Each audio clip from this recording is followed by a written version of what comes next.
Hello and welcome. It is round 7 Rookie Cup time here at Automobilista, Australia. We are live from the Taruma circuit here in Brazil. I couldn't tell you which part, I didn't do enough research, but that research is more for our ARW TV crew when they get bored when there's 3 cars on track. And well, tonight we've once again been joined by El Chief. Hello, everybody. And I am El Chief. El Chief is, as you can hear, very pumped up for what should be an exciting round here at Taruma. Just begun. Sorry to cut you off. Just begun qualifying. Trying to decipher how to use YouTube correctly. There we go. So we do have ourselves some qualifying, and from the looks of it, I have yet to load up my live timing. But I don't believe anyone started their first laps yet. Just about to come up to the line now is someone in a green car. I believe car 10 was the first one to start a lap. Scott Murrell. So we'll try and find him out there on track. See, oh, Damien in the barrier already. Hopefully he doesn't rejoin dangerously.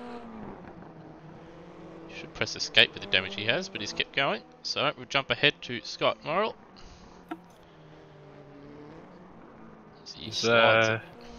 Had Demayan having already we've got cars off around him, it's not going well for him here in his first qualifying lap. Possibly out lap. No, I believe it is a qualifying lap. He did have a time next to his name. Or just below his name, I should say. Oh, yep, it's just come up on live races. So, if we have practice, going by practice times, we've got a 3-way fight for pole position. We've got, obviously, Brendan Ross, once again, topping the timesheets. But we have the Big Dog and Steve, just 1.5 tenths behind, and Big Dog and Steve also had identical lap times with a 1 minute 16.959, as Scott Murrell sets the first time of qualifying is at 1 minute 17.963. And that's not a bad time for Murrell, despite being immediately destroyed by Peter and the Dog. But given he did join with under 10 minutes left in practice, that's a good start for Murrell, but he will be hoping to improve on that. Certainly will. We're just following Brendan Ross right now. He's up slightly in the first sector. Well, no, that was the middle sector. So can he maintain it through the final sector? Looks like he's got a bit of a toe, and he does. 16.492. So he jumps up to P1. Yeah, good stuff there from Rossi. Just jump back to Big Dog, who is on a lap at the moment. Let's see how he's tracking. Murrell just spying into the neighbouring pit garages. Perhaps he noticed some adult material on one of the monitors in one of them and thought, oh, I can spare 25 seconds. Probably more like 15 for him, I reckon. But you got to zip back up. He's a quick one. So Big Dog about to cross the line. He doesn't improve. In fact, he's 3 tenths off his own time and 7 tenths off the current provisional pole time.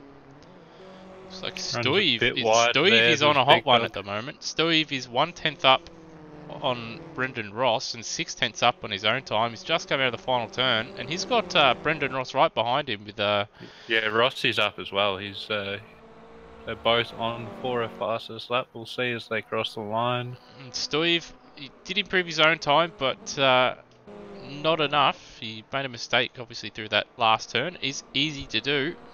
Looks like Rossi was following him as well, because he's lost out a couple tenths in the final sector too. He did look to run wide as well through that final turn. We have Shane Witt, I believe, currently on a good lap through the first sector. He's got... He's done a 22.9, but he does have traffic in front of him No, in that the... traffic's just spun off, so... But it might have put him off in that middle sector there. We'll see. And our first and second runners are up again as well. Well, Shadewitt's up. He's 2 tenths down on the... on No, Ross. he's lost it there. He's lost it in the second sector. Yeah, it's two... We also have Gary Neville on a hot lap. Tried not to sound too surprised there, Gary, but well, you're just doing so damn good. Shane Witt does You can improve save his... yourself there. Shane Witt improves his own time to a 17.0, so he moves up to 4th. But obviously he dropped time throughout the lap to drop him down. Scott Morrill is also up in the first sector. Not a good middle sector there on that lap for Gary. May still be able to improve, but definitely has dropped off. Looks like Scott Morrill will lag and wide there, so he's probably stuffed this lap up. Yes, he's 7 tenths down on his own time, so we'll have a look. Barnsley's up by 1/10 of a second. Rossi's just gone fast in the first sector again, looking to improve his time. It seems everybody seems to be a little... Well, they seem to go a bit faster than time he set, as always. Had a car in front of him go off and had to quickly escape there, but his first sector isn't too good. Everybody seems to be beating. It's just that middle and final sectors where he seems to get everybody at the moment. Well, you and I have driven this track quite recently in, I can't remember what cars. HQs? That's the one. And we also ran them in the touring cars. And that first sector, it's a very easy one to find time in. I find through the first and second corner. It's just more of a how brave are you through there each time, and it generally seems to pay off unless you're road hog around someone who's jumped the start. Obviously, in those races, both the HQ races and the touring car races, we ran the layout which featured the chicane after turn 2. This one, there's no chicane there, and it's just a long run to turn 3. But yeah, obviously, turn 1 in particular, turn 2 is probably a little bit easier than turn 1, but turn 1 is one where you've got to be on it. You've got to hit that right line and carry that right amount of speed through, because it's very easy to run wide, and in these cars it's very easy to lose the back end if you're off the throttle for too long. Pardon me just for a second as I put a link up for the stream. If you're watching this and you'd like to watch this, please click on the link. It's customer service right there. Another link that they'd probably like is probably live races, which is another handy thing for those out there that want to keep track of all the lap times and the fastest lap times of the weekend. As we see Big Dog put it into the barrier at the final turn, so that spinned his lap.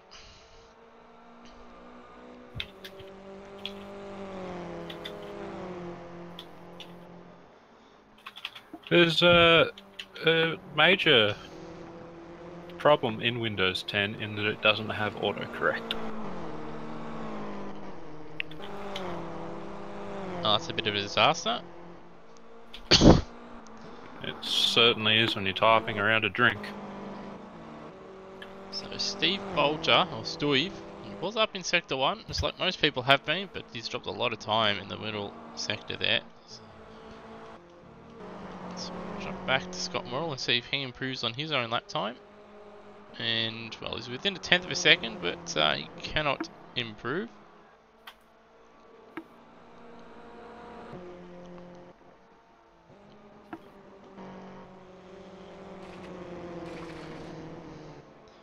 So I'm just right on Wall Barnsey and see how he handles this 3-kilometre circuit. I believe he's behind Damien. Damien on the brakes very early, and well, he's blocked him a bit, and Damien has gone round. He can't quite get to grips with these minis. And And again, there's a few people that they get sideways in these things and they panic. You want to be getting on the throttle, not the brake. Got Bulgar, because I can't remember the alternate pronunciation we decided on. He's just left the pits again, not making the same mistake I believe he made last time in setting a time and then spending a third of the session sitting in the pits watching everyone go faster than him. Although, is that Brendan Ross? No, I believe that was Steve. It was, well, in any case, it was someone at the last round. If you know who it was and you'd like to embarrass me, please comment in the live feed. People person. As you can see through the last corner here for Barnsey, you've really got to be patient. And then once you know you can make the exit when you put your foot down, that's when you put your foot down. If you do it a little bit too early, you can just undershoot off the road.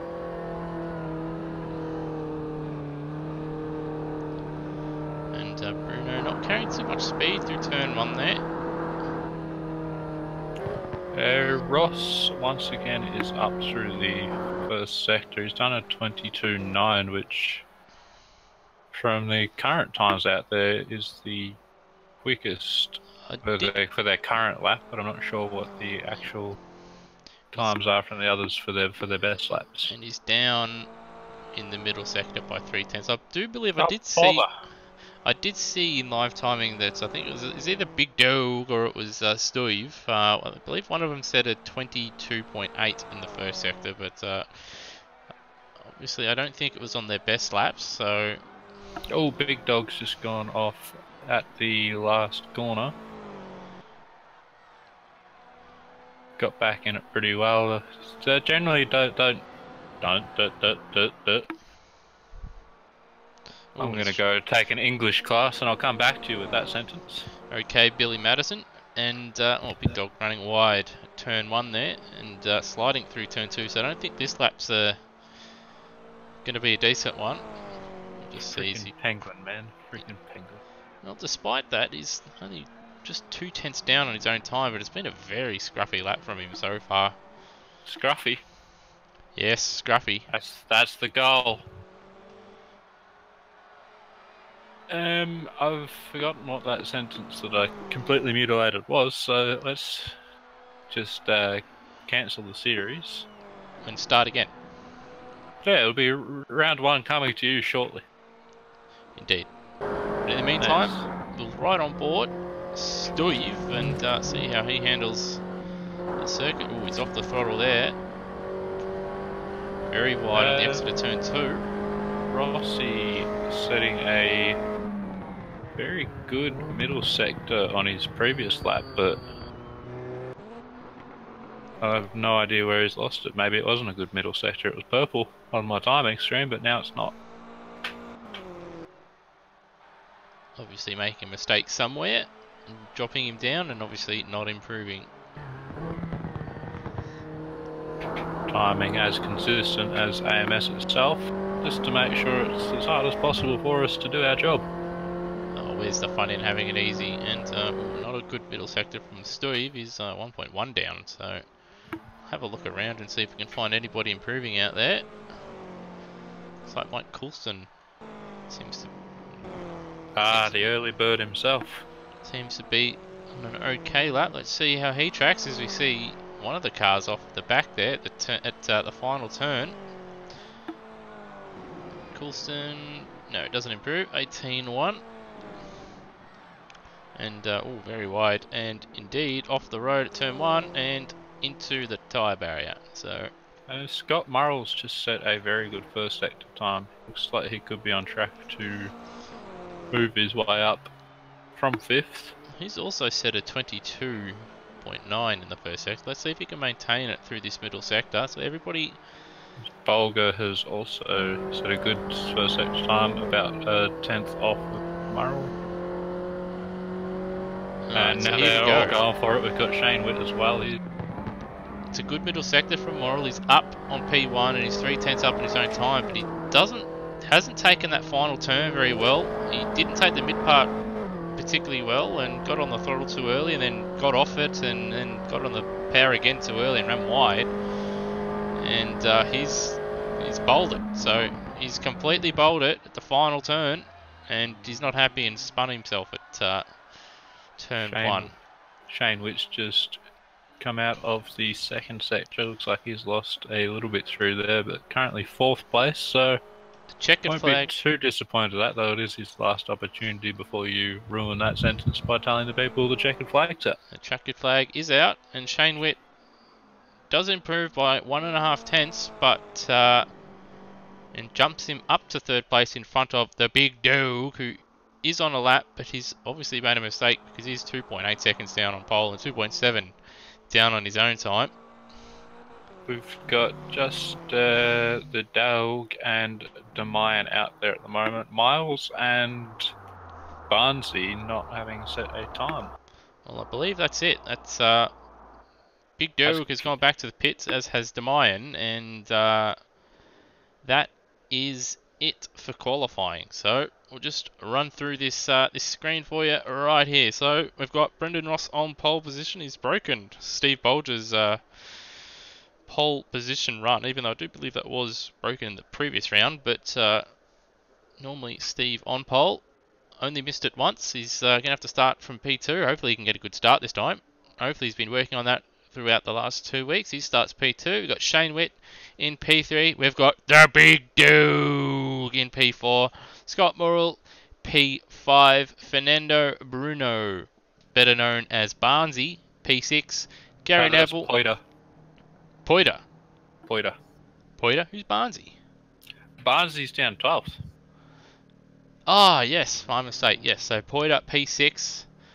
Gary Neville, P7. Mike Coulston, the early bird, P8. Coops, P9. Demayan, P10. Glenn Miles, 11th. Barnsey, P12. And Luke Joyner, a late joiner, P13. And Turmo has we did see him in practice, but it's obviously must have had some kind of technical issue. Might have just jumped out to grab another set of tyres and not realised that he couldn't get back in while the qualifying session was active. Yep, so that messed him up. So those two will start at the back. We'll take a short break as we go through the drivers' briefing for the drivers, but we will be back to obviously talk a little bit about the championship and a little bit about this circuit.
Hello and welcome back to Automobilista Australia Rookie Cup. We are in round 7, I believe, here at Taruma. 6. Round 6.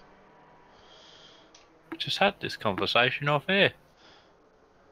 Who would have thought I'd be the professional one, ladies and Well, gentlemen? there you go. I've Gentlemen. stuffed up the splash screen, so we won't show that again.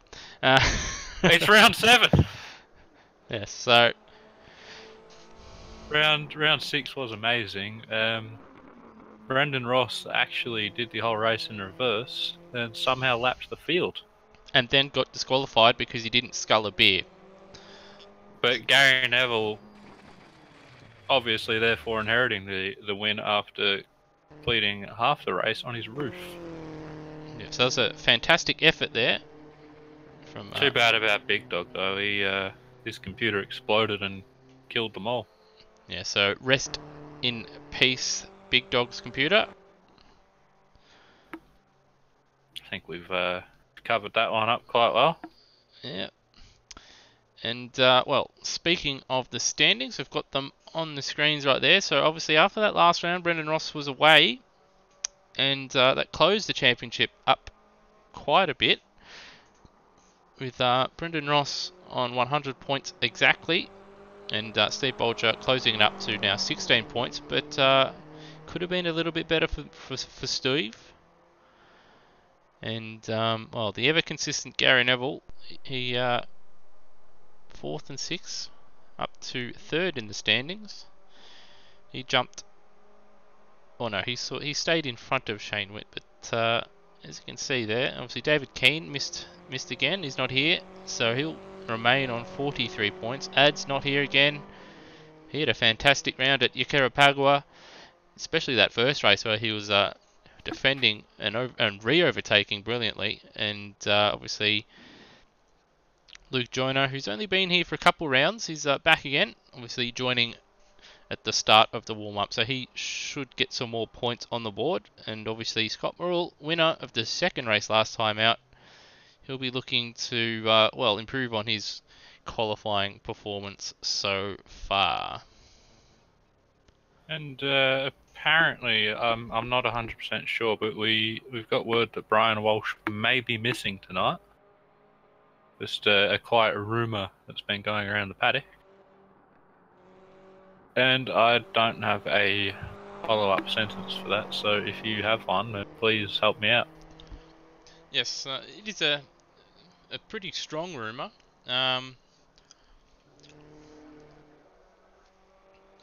We don't know where or why. We do see his team is ready there in the garage, but there's no car and there's no driver. So perhaps he's been kidnapped by one of these Brazilian gangs that do happen to obviously roam through Brazil and hold people for ransom. So we do hope that either the ransom's paid or Brian can find a way to get away from his captors.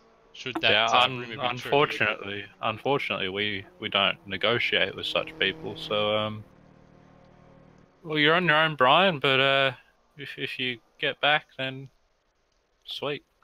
Yeah, we'll gladly take you back, but We'll definitely notice if you're back. we certainly will. But unfortunately, we don't negotiate with terrorists, and to go on with that, we don't have the budget at Automobilista Australia to bring you back.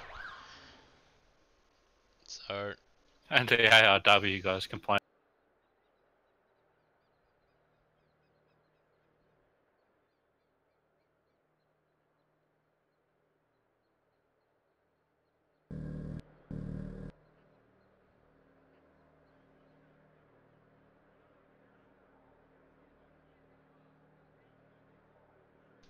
so it's just ticked over. Drivers are forming up onto the grid.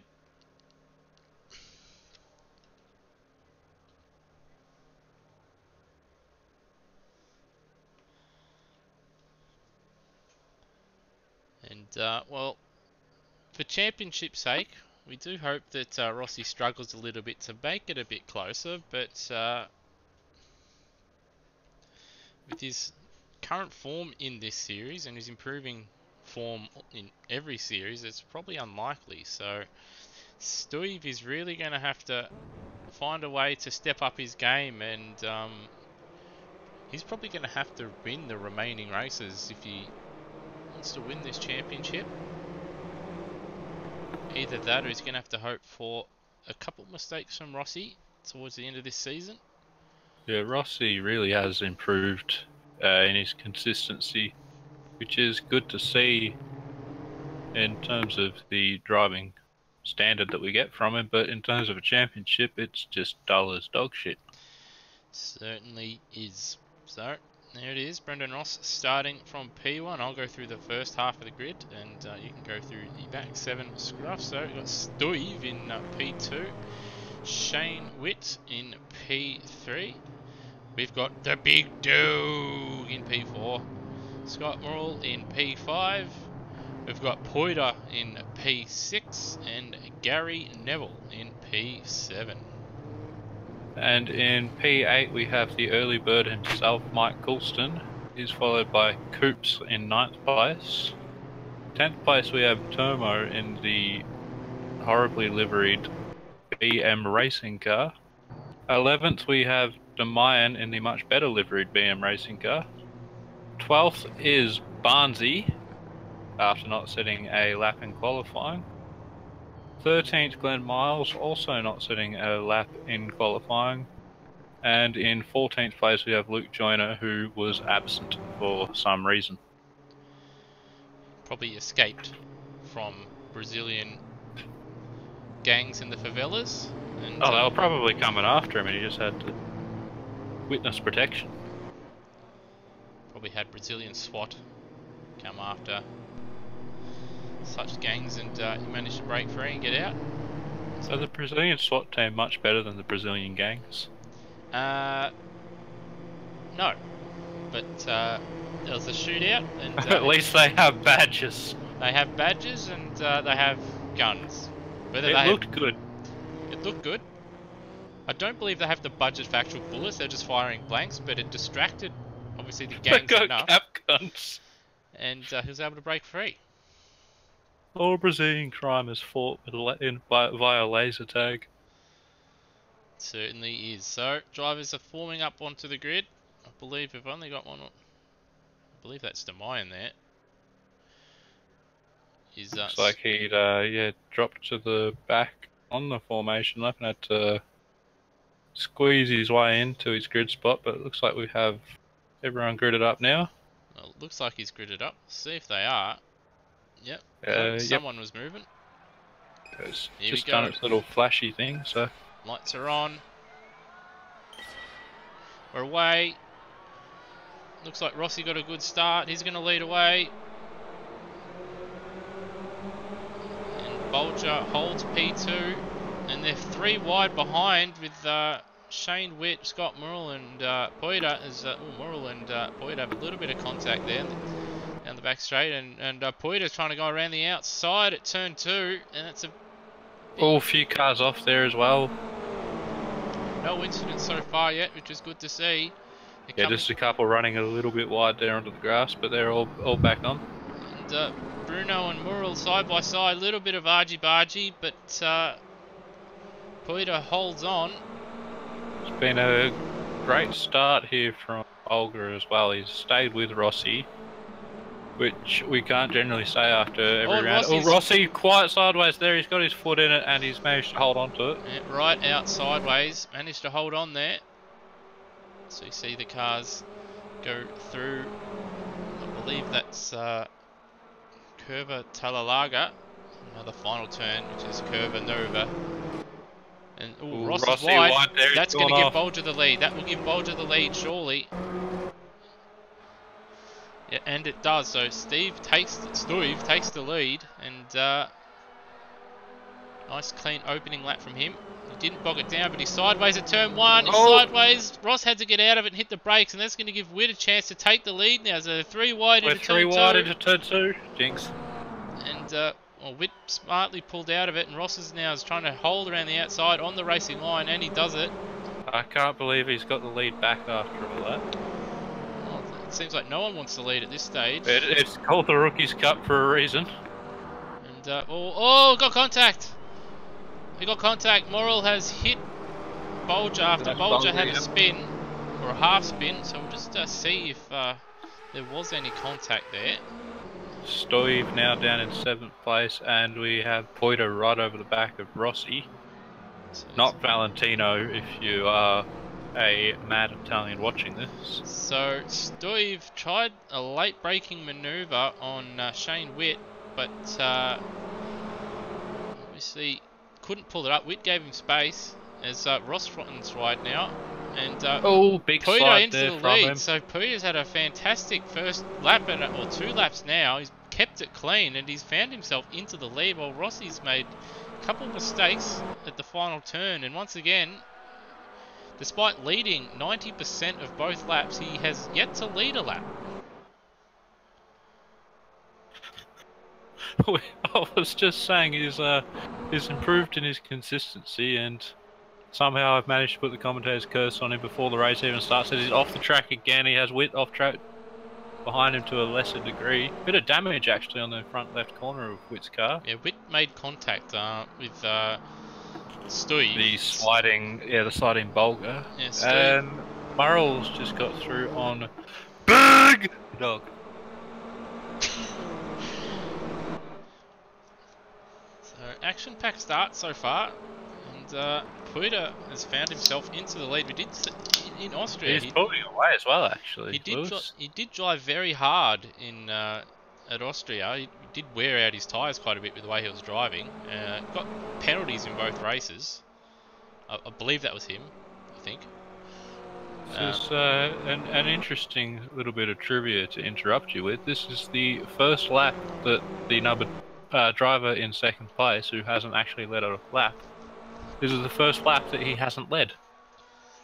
And he's not led a lap, as Bruno or Poiter. So it's the fastest lap, 16.6. So that's a good lap time. That's 4/10 faster than Ross. Oh, Witt is wide behind Rossi. He's managed to collect it quite well there, though. And Big Dog also a bit wide there, a bit taily.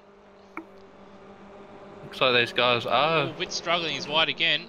It's on the grass. Yeah, Poiter was a little bit wide as well, but he collected it well. And Gary Neville also off at turn 2. Oh, big lock up there from, I believe that was Ross into turn 2.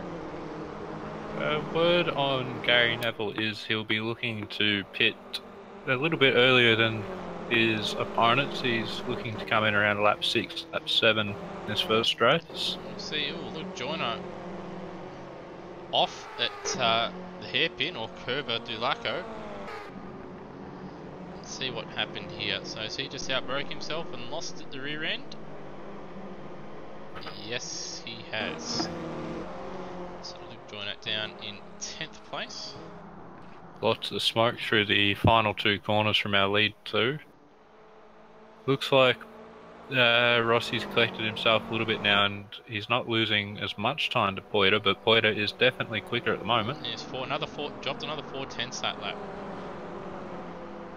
In fact, the second fastest man on track was Scott Murrell on that lap. Shane Witt did an 18 on that lap, so he really needs to step his pace up. Otherwise, he'll find himself passed by Murrell, and, well, I would say Big Doe, but Big Doe has just gone off the road again. And that's a big off. He's, in fact, lost a couple positions to Stoive and Gary Neville, whose pit crew are getting ready.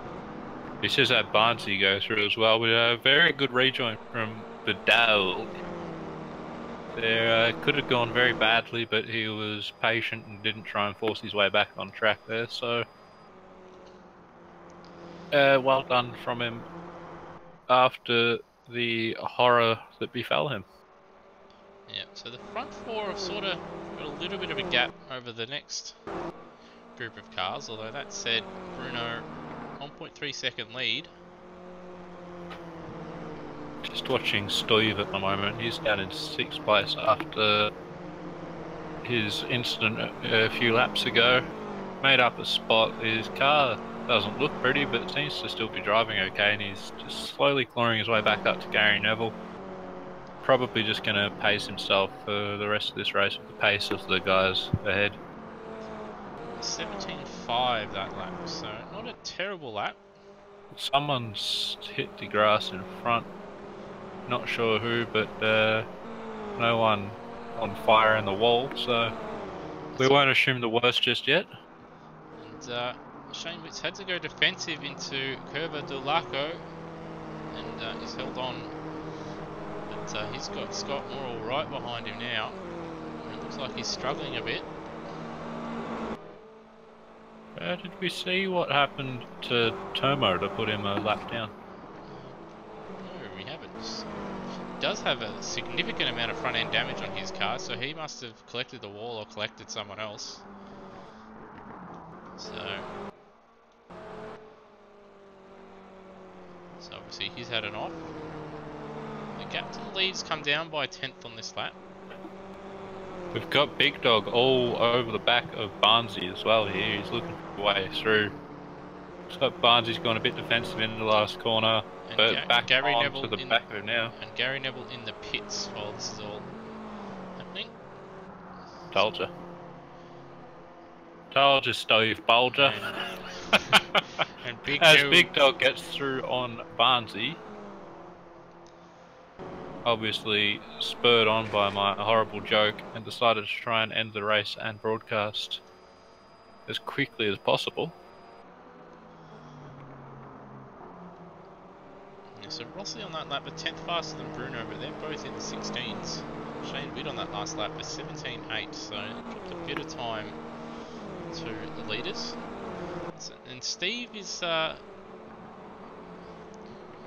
he's about 7, almost 8 seconds off the lead. So with 10 laps to go, it's going to be difficult for him to get back into this one. But if he can pull a good one in the pit stops, he might be able to claw back some of that deficit. Stranger things have definitely happened in this Rookies Cup series, though. Scott Morrill's moved himself up to P3. Got a good run out of Curva del Laco and into. Well, he got through. Trying to think. Yeah, and Shane Witts just ran wide at Curva Talalaga, and that allowed Scott Morrill through, who set his fastest lap of the race, a 16.862. Be very interested to see where Gary Neville winds up after the pit stops by out. He's got about 8 seconds ahead of him at the moment of clean track to Luke Joyner. Someone's a long way off the track in Volga. Looks like everyone ahead's alright at the moment. Yep, not sure who that was. There's a couple drivers pretty wide there at turn 2. It might have just been the camera angle, because it looked like it was a long way off track. And actually, we don't have the chicane at the moment, do we? So that probably helped them out quite a lot there. Yep. So Ross on that last lap dropped a bit of time. Oh, Bulger with a big slide there. Sorry, Lewis. Collected it well. But looks like we've got a couple pit crews ready. Scott Morrill's pit crew and Shane Witt's pit crew are ready. And Big Dog's just run off as well. He's lost at least 1 position to Coulston, possibly 2. We did see him get through on Barnesy, who's now back in front of him as well. Down to 8th place is the Dog. And Morrill and Witt both in the pits, as is Mike Coulston, is just entered. Yeah, Big Dog continuing on, deciding not to re-enter the Dog house. So it'll be interesting to see if Scott Morrill's crew repair his damage or not. It is a pretty hefty time penalty to repair the damage, so if he does, he'll probably find himself down in 5th or 6th place at least. Oh, Gary Neville's just gone off. Kept out of the wall, but that's not what you want when you pitted early and trying to get that the undercut affected. So he's just locked up into Curva Talalaga and just ran wide onto the grass there.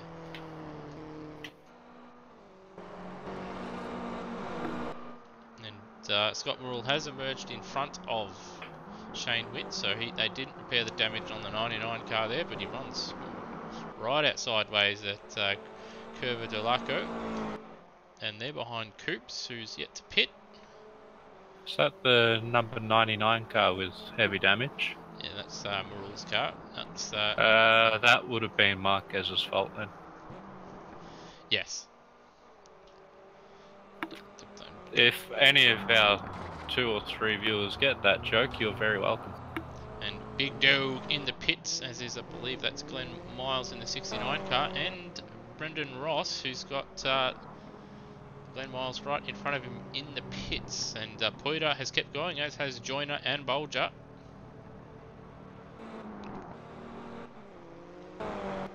So where will Rossi come out relative to Morrell? He's got Miles is very slow in the pit exit, and there's Morrell right behind him. So Morrell and Witt have made up a bit of time, but they're going to have to get past the lap traffic there. I believe that is Turmo that Ross has just passed and Morrell's just had to pass. But that gap between Morrell and Ross, that is down to about a second. No, less than that, 0.4 of a second. So Ross made a mistake either on his in-lap, or perhaps, obviously, Glenn Miles did hold him up on the exit a little bit, but I don't believe it was all Miles, or all that gap coming down. I don't believe it was all down to Miles, as Ross gets it a bit sideways. And oh, that's Witt around. Let's have a look at that replay. I believe he would have just got in a bit too late, ran it wide onto the marbles and then onto the grass, and round she went. No, too hot, and rear end was around. Saved it, and then yeah, just the left-hand side tyres onto the grass, and around he went, and that's Big Dog now in front of Shane Witt. So that's a costly error. It looks like Gary Neville's off a few laps ago as well. It's cost him a bit. He's down in 11th now with the pit stops playing out. It's probably still another couple. Oh, Shane Witt's left had to pit. Shane Witt's had a moment. He spun around. I did see something flying in the air when we were looking at Steve Bolger exit the pit, so we'll just have a look and see what happened. Oh, that's a big accident from Shane Witt. He's hit the wall hard on the exit of the final turn, and something did fly off the car. I'm just trying to see what it is. It might be the right hand, the right hand skirting board on that thing. Went flying into the air. It's probably impaled some Brazilian wildlife. The most common species in this part of Brazil that we're not sure which part it is, is the Brazilian lazy spider. Stairs is better than me at wildlife. Yeah, I was just going to say that Bruno has pitted and only just emerged in front of Ross, as Ross has made a mistake, and now he's behind Morrell, and Ross has got a little bit of rear end damage on that thing. So just have to see if anything's happened there. We'll just go back on the replay, and Ross still ahead of Bolger though, so doing everything he needs to do so far. As long as he can keep that car in its current number of pits, and not anymore, he should be alright in terms of the championship, which should be his biggest worry at this stage. He's got a big gap between him and himself and Bolger. It's about 12 seconds according to the timing screen. So it's a significant amount. But Peter remains in the lead. Scott Morrell in second, and he's got Ross right behind him after he dropped behind him after his mistake. It's got, Gary Neville looks like he's closing in on Barnsley just by little scrapes and bumps a lap. That doesn't work at all. By very small margins each lap. Increments even. That's the one.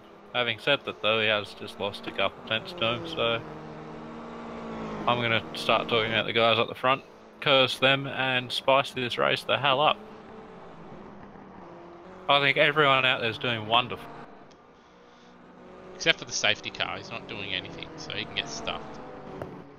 Oh, that's Dwayne Davies. And Peter has relinquished the lead. He made a mistake. We've gone back, checked the replay. He's made a mistake at the final turn. Come in too hot, lost the back end, and now Scott Morrell is into the lead.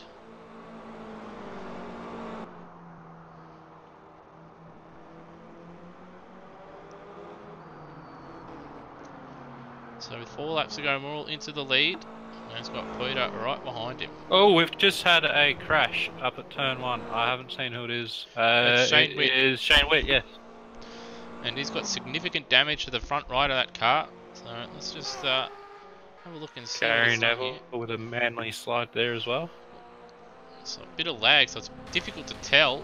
There's a big hit. I'm going to have to hazard a guess that he's ran up wide over the top of that curb, and on the other side of that curb, that grey stuff isn't tarmac. It's actually grey gravel. That you touch that. That caught me out in the touring cars.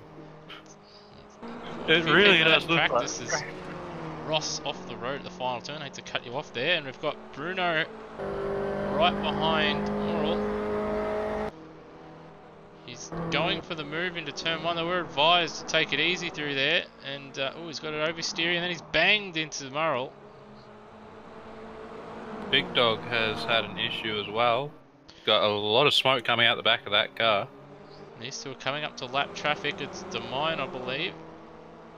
May have just done a really manly burnout. Actually, could have a puncture here, Big Dog. So just cut back and have a look at that car not turning. He's into the wall at turn 1. I think that could be race over. And Shane Witt looked like he was struggling as well. Let's just have a look. Oh yeah, another victim of the final turn. Too quickly onto the marbles, bang, into the barrier. That's a big hit. He's still going though, Big Dog, so really thinking of championship position. But I'm going to say that if he doesn't come in this lap, he's probably not going to finish the race. We've got Poiter having a look at Morrell in the final turn. He's sliding everywhere, and Morrell's had to get out of it, otherwise he would have run into the back of him there. And now all three of the front runners are, well, they're within a tenth of a second. Jiminy, Jillica's radioactive, man. And Rossi, that's Morrell into the barrier. He caught himself out there. He stayed too wide and clipped that curbing and went over the gravel. And once you touch that, as we've seen a couple of times so far this race, into the barrier. And also, while we're looking at that, Ross has found himself in the lead with a couple laps to go. So Bruno, a bit raggedy through turn 1 there, and Ross says, "I'll take that. Thank you very much." That said though, ooh, bit of contact there at turn 2. Bit of biff, don't like to see that, but Ross into the lead. And Scott Morrell off again, so Morrell's going to drop back, and that's going to help Bolger out massively. And Bolger's got a bit more damage on his car than when we last saw him, so he must have had an incident somewhere.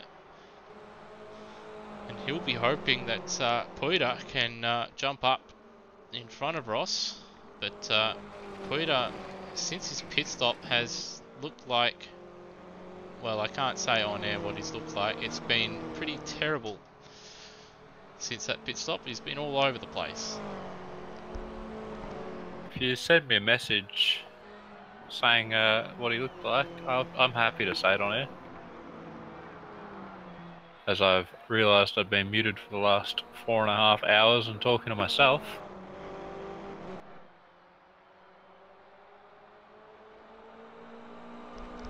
Looks like Big Dog has heeded my advice and come in to get his damage repaired. He's now a lap down, along with also in the pits. And Mike Coulston. Coulston has retired from the race. Oh, he's had a big accident. Looks like Demine was involved.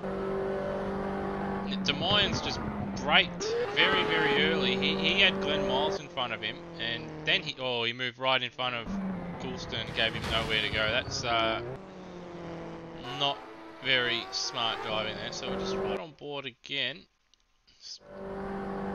Yeah, so that's not smart driving from Demine, and it's ended Coulston's race. Demine without a front right, and Coulston without a front right wheel, and you don't go got very a far. yellow flag out there at the moment too in the last corner. Not sure if there's anyone still sitting there. Hopefully they won't be, or they'll. Oh, Demine is still sitting there at the final turn. So drivers won't be permitted to pass at that final turn. Hopefully he will be removed if he sits there for too much longer. In the lead on the final lap, Ross. It's got a 1.2 second lead over Bruno. The leaders are on the final lap. I just said that. Yeah, I was just confirming. I've just got word that Demine will be removed as we want this fight to go right down to the end. While saying that, no, sorry, not Poida has dropped further back on this lap. It's now 3.2 seconds, so he's all over the place. The first stint, he was looking very, very good and comfortable and pulling away from Rossi, and in the second stint, he's just fallen to pieces. So, yeah, Rossi over 3.5 seconds away at the moment. He's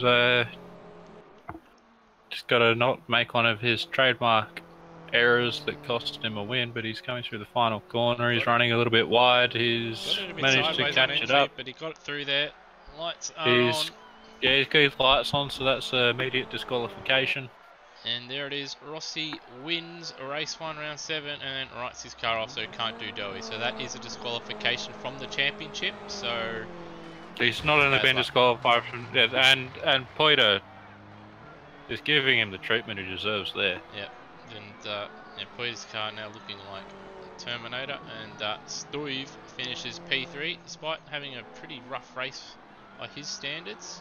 Got through the start alright, but the rest of his race wasn't too good. Luke Joyner, a very quiet race for him, but no dings on his car, and P4. So that's what you get when you keep it going, you don't damage your car. And a good result from him. Barnesy finished P5. Gary Neville P6. Shane Witt kept it going, although he looks like his car's seen better days. His car's crabbing down the straight. So that's P7 for Shane Witt. Coops about to cross the line to finish P8. Shut up, Siri. Someone's using Siri. Hadn't even touched my phone. So there's 8 for Coops. Turmo P9. The big dog. Disappointing race for him. He finished a lap down, and P10.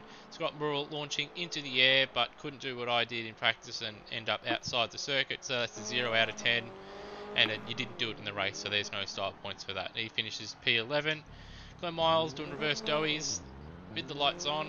That's what we like to see. He's finished in P12. Mike Coulston, DNF after that incident with Demayan with a couple laps to go. He's the first of the DNFs, and obviously Demayan the other one.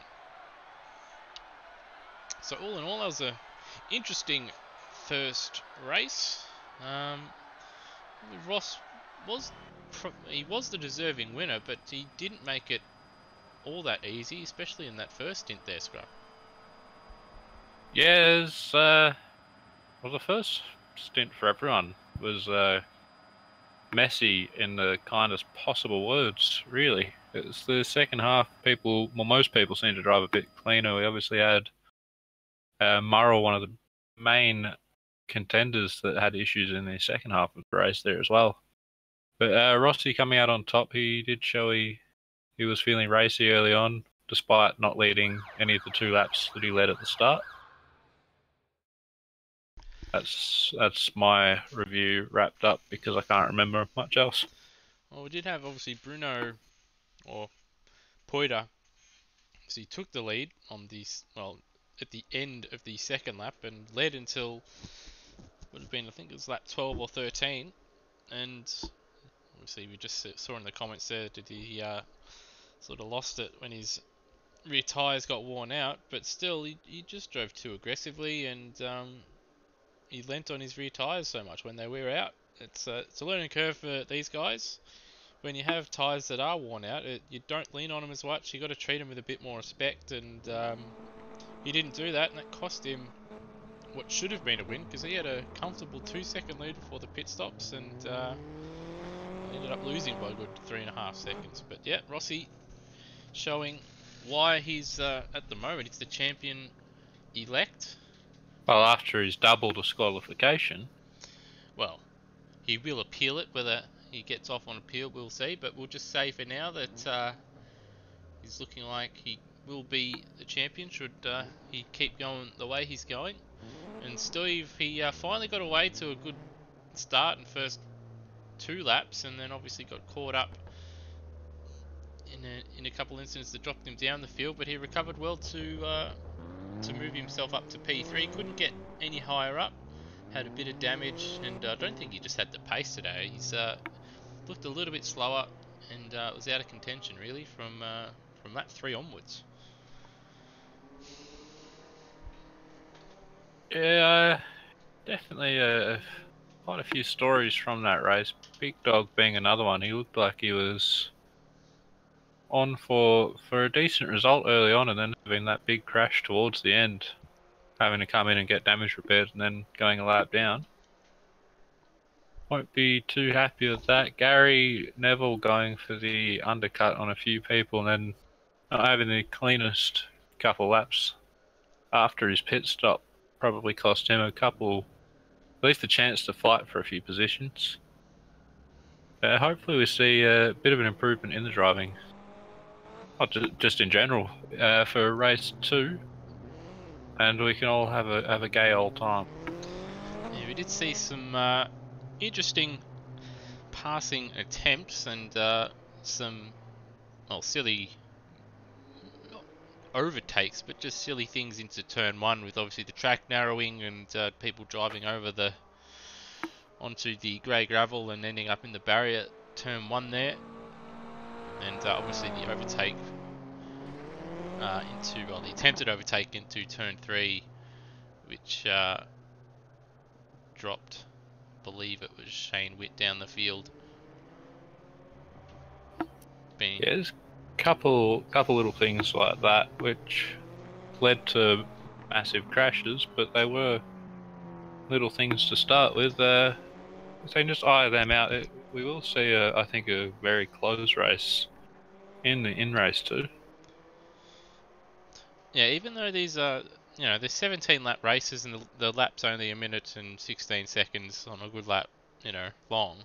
It's still a fairly long race. You've got a pit stop in there, and obviously the tyres, especially the front tyres, wear out quite a lot around, well, in these cars in general, but around a track like this, the front right gets an absolute battering. It's a long race, so I think if Yeah, drivers just these front wheel drive cars as well. It's constant work. As soon as you have steering input in, you're fighting the car to not have the rear overtake the front of it. So yeah, that just makes it that little bit more difficult as you do get towards the end. And then, as you say, with a track like this that just hates tyres and everything to do with tyres. I'm pretty sure tracks like this don't even like circles. It just keeps piling on the amount of work these guys are having to put in. yeah, and that's something that it's a bit of a learning curve. Obviously, you've got these cars, and then the next step up being obviously the touring cars, obviously being a little bit quicker, but also being front wheel drive. It's something to sort of teach drivers, even when they do go to other series where they're rear wheel drive or four wheel drive, even that you can't push the tires 100% of the time and expect to get away with it or get away with not having a moment. And it's the same when you're racing other people. You can't push people 100% and go for dive bombs on lap 5, even in a 17 lap race, and think that it'll all be fine. I think it's just you got to be drivers in the rookie cup. Just be a little bit more patient, both in overtaking and just being a little bit more patient with the car and the tires, and let it come to you a little bit more, and you'll find that you get better results. I believe that's pretty much what Rossi's done all year, and he's found himself leading the championship comfortably because that's what he's done. Yeah, it's that consistency we have seen from Rossi. He arguably would have won last season. We did have Matt Devine come in, and that's the first time I pronounced his name correctly on air.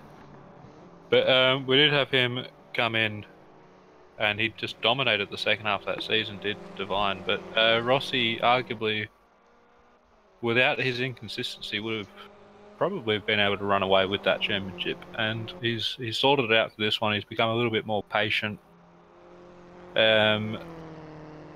Which we did see last night at Bathurst as well when I decided to drive him crazy. And it is paying off for him. I just wanted to remind him of that because I know he's listening.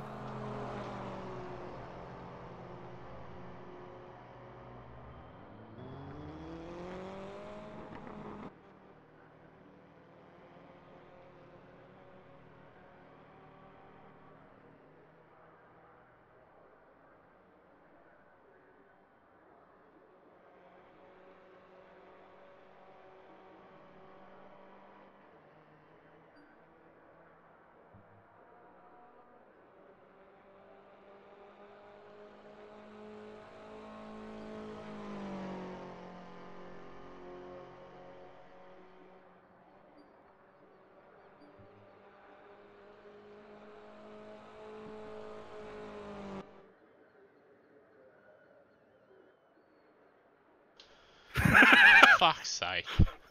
Oh, How long? too long. Oh shit. Fuck. And we are back. Apologies to the muted, or for being muted there. We actually were talking some good stuff throughout all that, but We really were for a change. oh dear. Amateur hour. This is why we're not professionals from ARW TV. But just about to get qualifying underway. Obviously, we've already gone over. Well, we did go over just the consistency being important. We did wrap that up, but we were muted, so we'll go on.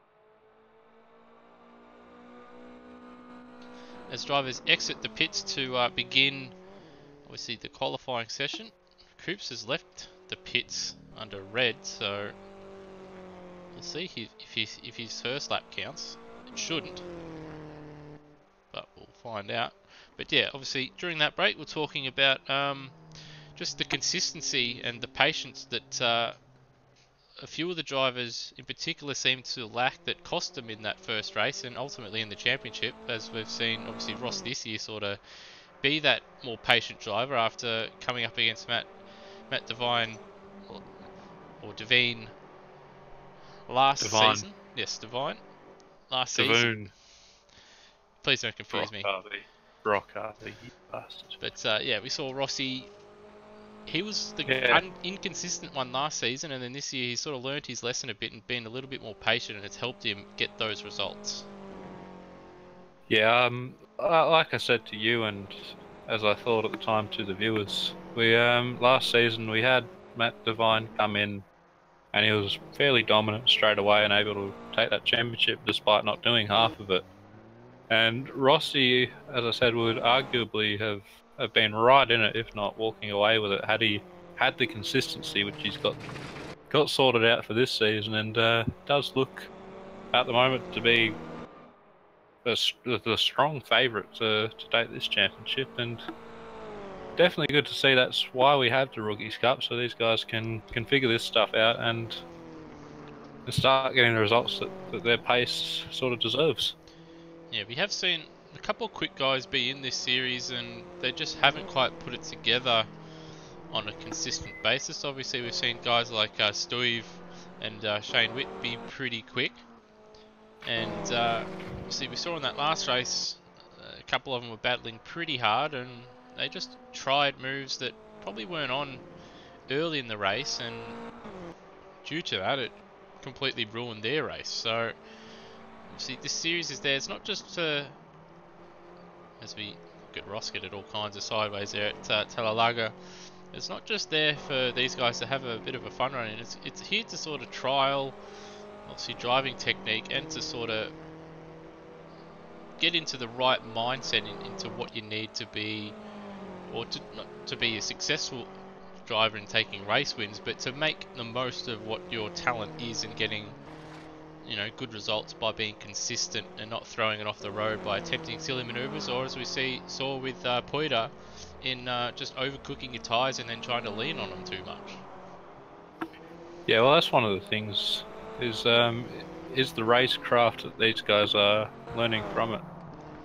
As I said to you while we were unfortunately muted, I was having a good race with Rossi last night in the V8s at Bathurst, and with him behind me, there was no stage where I was really worried about him taking the dive or losing control, getting too impatient or anything behind me, despite how aggressively I was defending. So it seems to be paying off quite well. I think last season that probably would have ended with both of us in the fence, which the race actually did, but in completely separate incidents. So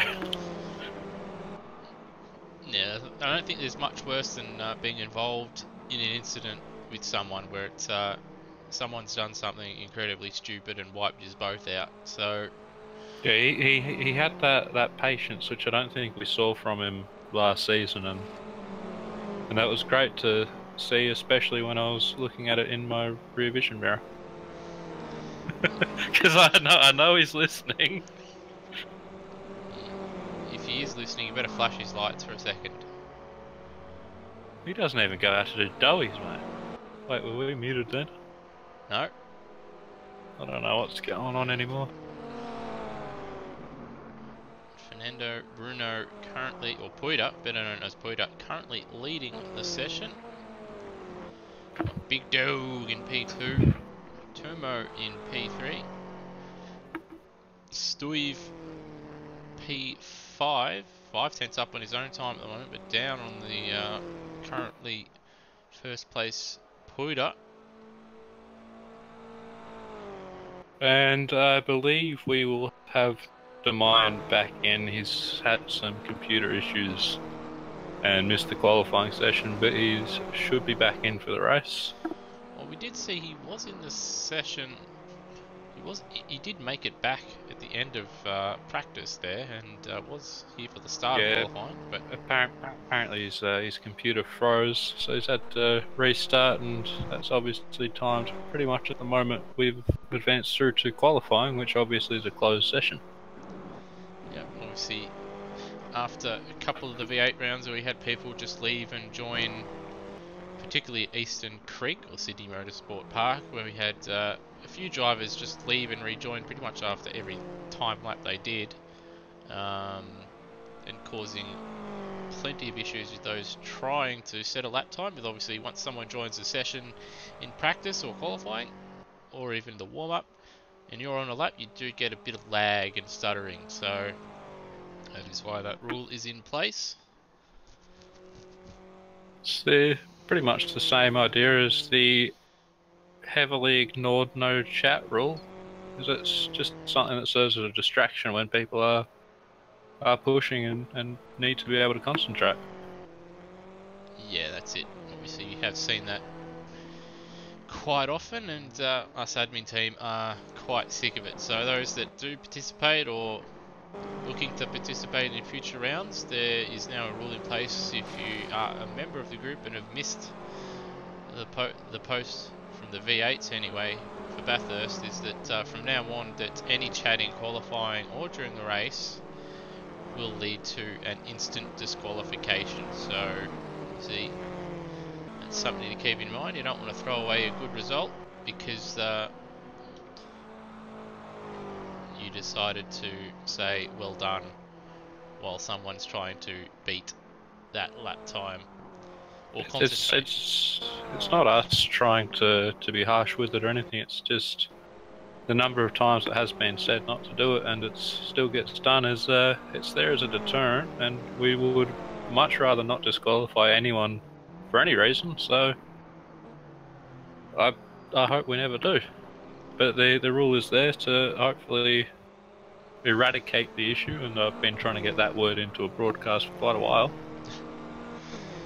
Yes. But, we do actually have a qualifying session on here, which we should probably notice at some stage. We've currently got Poiter in first place with a 17.3, and he has Rossi just under 300ths of a second behind him. With the dog just over half a tenth behind. And Rossi is as well. up. Rossi is up on his own time by 0.048 of a second, but he's down by 2.5 tenths on Bruno. As well, Bolger and Murrell on quick laps here as well. So. Bolger's in the wall at the final turn, as was Ross. Well, either way, it looks like we've remembered we have a qualifying session on at the right time, as Murrell looks so he's made a mistake through the middle sector. Murrell's jumped up. He's into P1. Might have made a mistake, but his last sector was pretty damn handy, despite having to avoid a parked and wrecked Mini. Live races is about 15 seconds off here. It's almost a record. I think the furthest off has been 30 seconds. Makes it really easy to use for commentary. Yeah, so the track is not as rubbered in as what it was, obviously, for the first race. Obviously, it's the same in the Touring Car Series. Once, obviously, that first race is run and won, and we move on to the second one, the server resets, and we get the second race underway. The Porsche Cup and the Lancer Super Series, I think, are the only other ones that we have a 2-race format for. There's quite a few series actually. It's pretty much only the Formula 1, the WEC, and the supercars are the only ones that don't have multi-race formats. So fast do we run? Can't keep up with it anymore. So Morrill entering the pits, and we'll just follow Bruno around as he runs a bit wide there at turn 2. Bruno is relatively close in the first sector. He's within striking range, so let's see how he goes in this middle sector.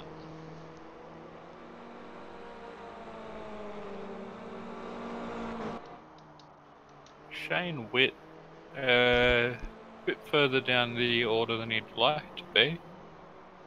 Had a decent session in qualifying 1 as Brendan Ross makes a mistake and goes off. He's gone back to the pits. Still just over 5 minutes left, so not a major issue. And Poiter well down in the middle sector, even though it looked nice and smooth, it wasn't quick. And so he's not going to be setting a pole position lap this time around. So we'll jump back to Ross. He said he made a mistake on this lap, so... Yeah, he's just leaving the pits again now. Yeah, he just went off, I think. I don't know where, actually. The Farkenau Racing corner. Indeed. And Well, it went says he's back. on a... It says he's on a time lap now, but he's well down. He's a second down on pole time and 8/10 down on his own. It's a mind-blowing thing you've just said to me there. Indeed. Alright, apparently I was clicked onto Brendan Ross and it wasn't actually Brendan Ross. Amazing. AMS, sometimes you just... Yeah, sure. It's Blame like AMS, mate. Blame AMS. It was highlighted as Brendan Ross. I assume that's who I was watching the whole time. You need to go to Specsavers, I think, mate. You need to talk about Steve Bolger, who set a good first sector time. Oh no, he screwed the second sector or something. Well, let's go to Steve Bolger. He's improved his time by 1/10 of a second, and well, he's still 0.225 off the pole position. And you said he made a mistake in that middle sector. Yet he said a purple first sector. I said he stopped being quick. Well, the fastest in the middle sector. Well, this time around his first sector hasn't been too flash. He's 2/10 down on his own time, and he set a purple first sector last time around. So he needs to find his time in that middle sector if he wants to move up into pole position and jump in front of Ross. Sando, if you'd like to run, you've got 3 minutes to start your computer. Get in here. He's just having a look at the live chat. He seems keen. Not David keen, obviously. That joke will never get old. And Bolger down by half a second now, so not looking like he'll improve on this lap. Big Dog, another good... Brendan Ross jumps up to P1. 17-0. Another good session from Big Dog as well. He's currently 4th place. He's probably another one of these guys because we have seen him have a couple really good qualifying sessions and he just falls away in the race. So It's these front-wheel drive cars. He has the same issue with the touring cars, but then you put him in the Lancer R in the Super Series, and he's won at least 2. He won both races 1 round. I'm not sure if he's won in another one. As Luke Joyner sets a very good first sector. Yes, he obviously won at both rounds at Oran Park, I believe. That's right, the one that is much better as a housing estate. Well, we'll have to find out what series you're running next season. We'll make sure that circuit is on the calendar. Ross, Are you a fan of it, Lewis? not really, but We're running all the same series. We're going to ruin WEC. and Ross couldn't improve on his second lap there, so he's gone back to the pits. It's only 1 minute 30 left, so it'll be interesting to see if he goes back out again. And we've cut back to Poiter. His first sector ain't all that flash. Going by live races at 23.4. He'll want to find 4/10 of a second there. And he's a second off his PB in the middle sector, so he's well off the pace. So he'll be hoping his next lap, should he do another one, will be an improvement. But once again, we saw at Austria, he does like to use a lot of steering lock and likes to lean on those front tyres, which you probably can't really get away with too much in these cars. It's definitely not the track to be doing that this one. Yeah, he did it again there at turn 1. You want to be nice and smooth with your inputs and throttle usage, and yeah, he's massively leaning on that. So that front right is wrecked, I think, and yeah, he's had enough. He's going to go back to the pits. Ross hasn't gone back out with 30 seconds left. Only one out there at the moment. Well, we've got Bolger and Big Dog out there. Big Dog had a massive moment there at turn 1, and struggling a bit through turn 2. So this lap's going to be wrecked, so he's not going to improve on this lap. Bolger is up on the pole time by 1/10 of a second, but he's down on his own PB in the first sector. So what can he do in this middle sector? This is where he needs to improve if he wants to jump up.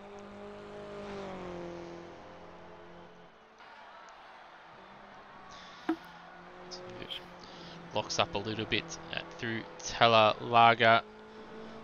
It's looked okay so far in the middle sector. Looks like Ooh, very close. Looks like Big Dog's had an off on his final attempt. So Bolger, just Bolger and Colston left on track at the moment. Bolger up on his own time. He's slightly down on the pole time, and it looks like a decent final sector. So the final sector, he needed to improve. Really does want to be up on that front row. Ooh, just missing out. Just missing out. That's very tight too. That will drive him crazy being that close to getting onto the front row, as we have no one else on track, as it looks like Colston's that is it. Given up. That is it. Bolger was the last one on the circuit. So we'll just go through and go through the order once again for you. Brendan Ross pole position for both races here, and Scott Murrell will join him on the front row in P2. Got Steve jumped up right at the end to grab P3. Just couldn't quite grab another spot on the front row. Got Poida / Fernando Bruno P4. We've got the Big Dog in P5. Shane Witt, little disappointing in this qualifying session, but he'll be hoping to be a little bit more consistent in race 2. And then we've got Turmo in P7, Gary Neville P8, got Barnsey P9, Mike Coulston P10, Coops in 11th, Glenn Miles 12th, and Luke Joyner in 13th. Joyner did leave, so I'm not sure that will actually be his qualifying position. Yeah, so I believe he set a lap time, so that might not be his. Yeah, he definitely did. He just jumped out right as the session ended. I'll just take a quick squeeze at Live Races and confirm where Luke Joyner ended up. Obviously, we do believe Demayan will rejoin the session.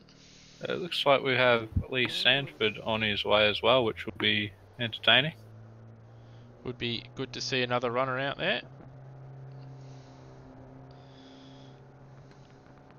No practice at all, so we'll pretty much just watch him the whole time and just laugh. Well, we have seen that before. So yes, just to confirm, Luke Joyner did set a 1 minute 18.0, so he will be P9, and then it will be Barnsey, Coulston, Coops, and Glenn Miles didn't set a lap. So, and obviously, if Lee, there he is, there's Lee Sanford. And Demayan himself has joined as well. Has rejoined. So, a couple extra runners in this one.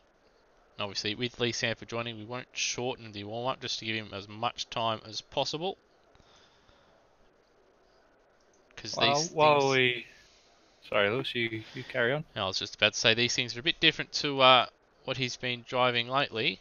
The supercars last night, they're just a slight. No, he and Dwayne, they were too scared to run last night. They were all just off spooning and crying.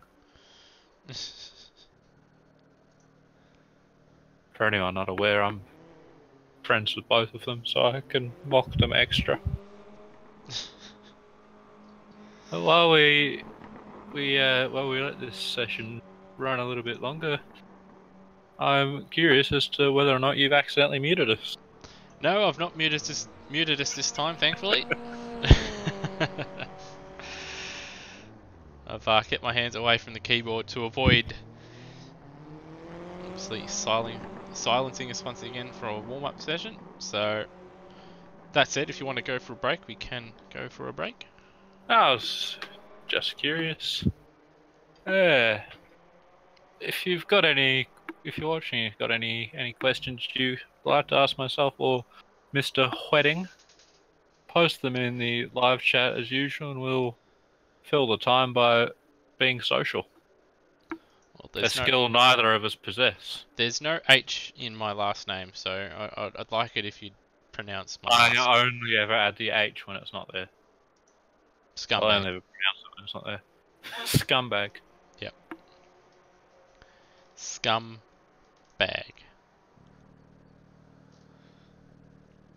You're a scumbag. That was the worst. Oh, God. Primary school stuff going on here. There's No Lee different to normal. Sanford. What am I drinking? I'm drinking a incredibly strong Jack and Coke. Well, I'm drinking Mountain Dew, but I think I'm going to smash this down and grab my Jameson, because I normally drink during these broadcasts, but haven't the last couple of weeks. Better step up my game. Perhaps your sobriety is what makes us seem vaguely professional. If you're sick of the professionalism, give the video a thumbs up.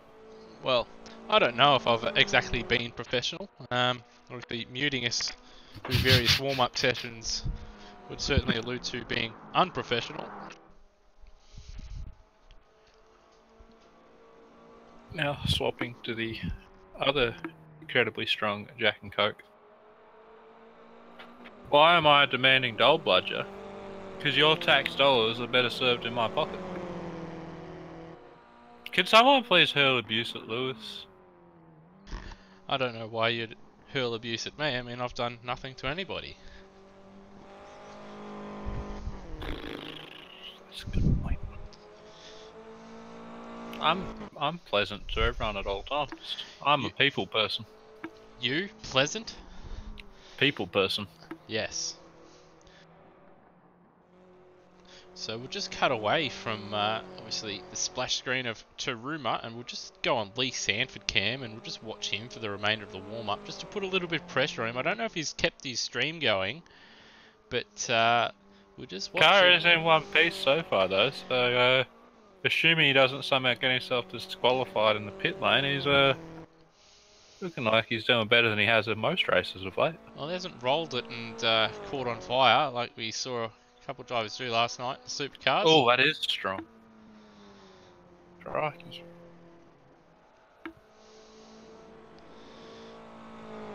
At 119, couple seconds off the pace, but he's kept it on the road, unlike some drivers who might be a little bit faster, but he certainly looks more comfortable out there. I hope he's aware of the pit stop situation as well. Well, if not, he's just got a disqualification going his way, but... Rossi, let him know. Make yourself useful for a change. See, now we are... I've forgotten the word, damn it. Come back to me. I don't know the word. Yeah, no, just change the subject. I'll interrupt you loudly when I think of it. Well, I believe my cat... Outsourcing!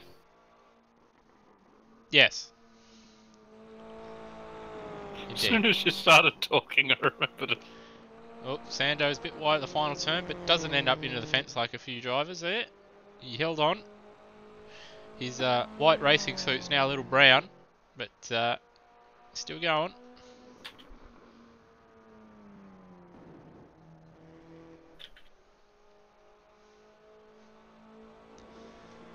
Then again, if Sando can keep it nice and clean, with some of the racing we did see in that first race, if he keeps it clean like Luke Joyner did, he could still get a decent result as he pulls off onto the grass.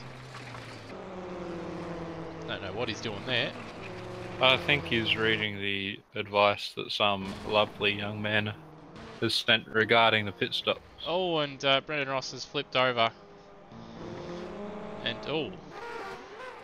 He's getting his miserable attempt at driving out of the way before the race, though.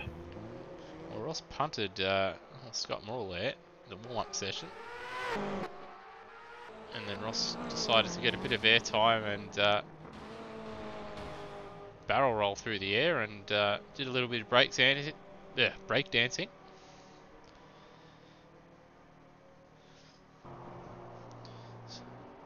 I think we're going to make it from in Rookie Cup races from now on that should a driver have a crash that we deem has killed your driver, obviously your championship for that name is over. So let's say in this case Brendan Ross in that case died.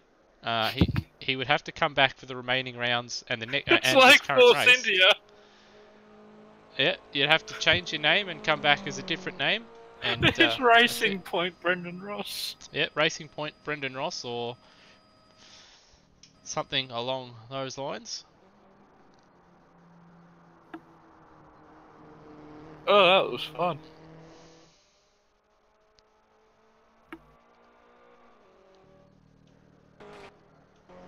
So I don't see Lee Sanford going back on track, which I believe is a massive mistake. You should be out there getting as much practice as you can in.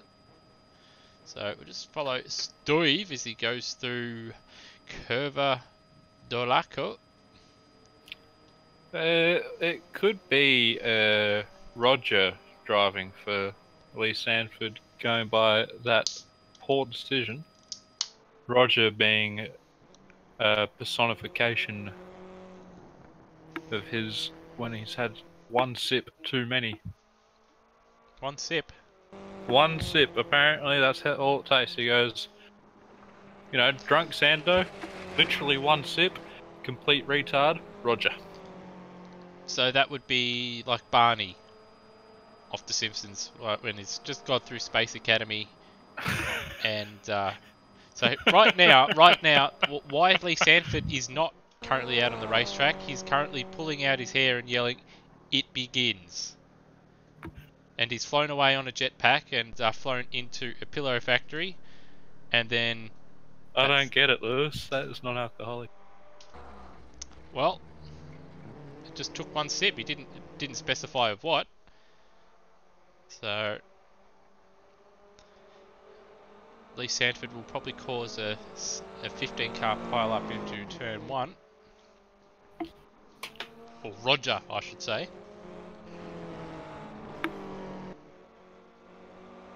This will be a...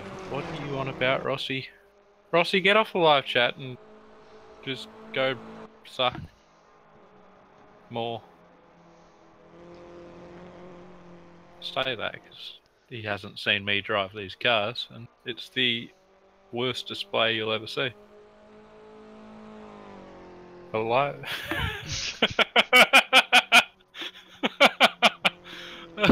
It turns out that he does still have the stream open.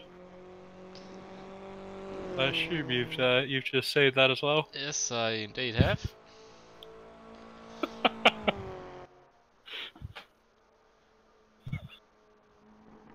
I hope Dwayne's watching. Oh, I don't know why I don't know why Lee's gone onto a light beer after having a bottle of scotch. I believe he should have another bottle of scotch. Mixing drinks is never a good idea, so mate, if you just have another scotch, mate, there's no need to have a light beer. So he's got to watch his figure. What figure? Round is a shape.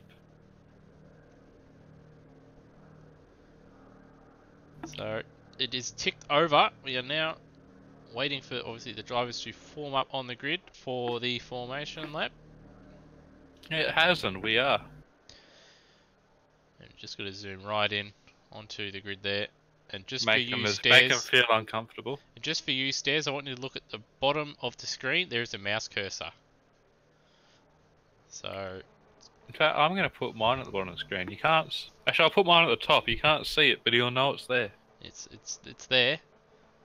So if you do see this Stairs, as Ross has got his lights on, I wouldn't keep that on champ unless you want disqualification. That is in the rule book, by the way.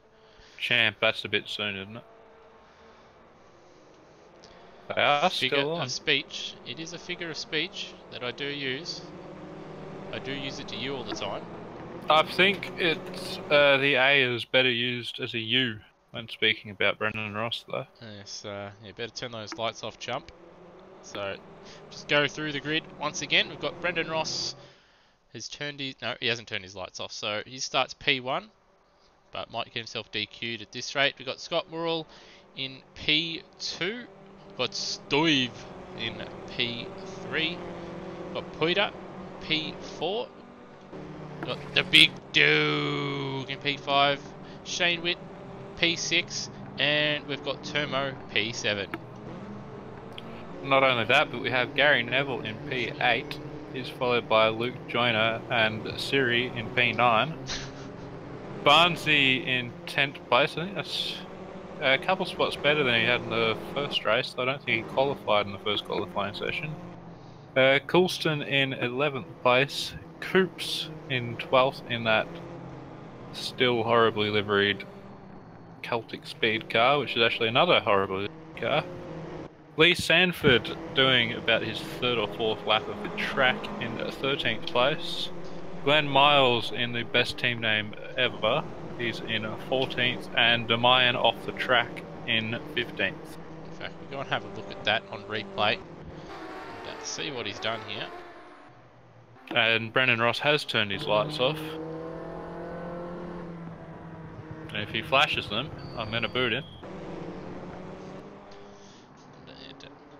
Demayan just, you see, he's got a little quick coming out of the curve at Talalaga, and went on the brakes and he still had his wheels or his steering wheel pointing to the right when he got on the brakes, and didn't get on the throttle, and that sent the rear around. So that's why he had that little spin, and that's why you're just watching him form up onto the grid.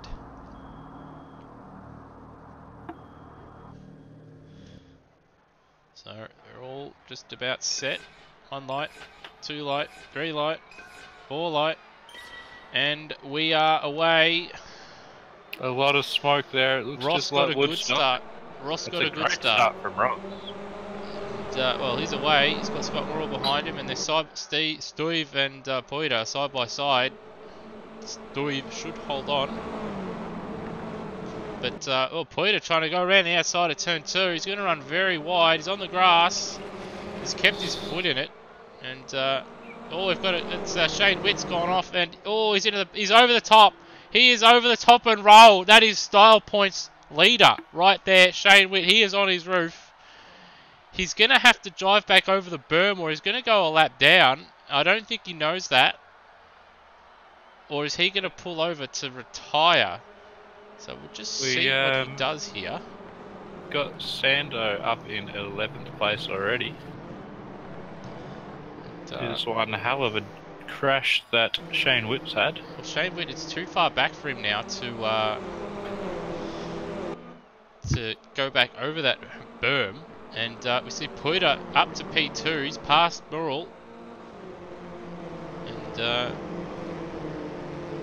Ross runs wide at the final turn, or Curva Nova. Barnesy and Coulston going at it a bit there through the final corner. Luke Joyner and Big Duke side by side, and Turmo is right behind them as well.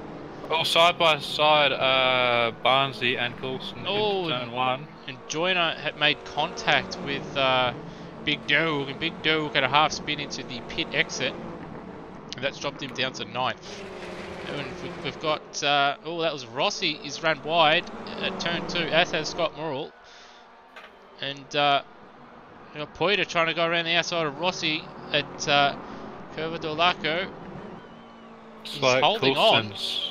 He's holding on. And Coulston, oh dear God. Well, Peter, he's gone around the outside around Curva del Lago. I hate to cut you off 15 times there, but that was a fantastic overtake. I didn't think he'd be able to hold it on around the outside at such a long radius corner like that, but he's done it, and he's taken the lead. He's had a fair bit of misfortune for a couple guys further back. Big Dog down in 11th place, and it looks like Coulston has had a massive lag spike, and that's put him, basically cost him 5 seconds, and it's put Sando up into 9th place after having not done a single lap until the warm-up session. So going well for Sando at the moment as Big Dog gets a little bit wide coming out of the last corner.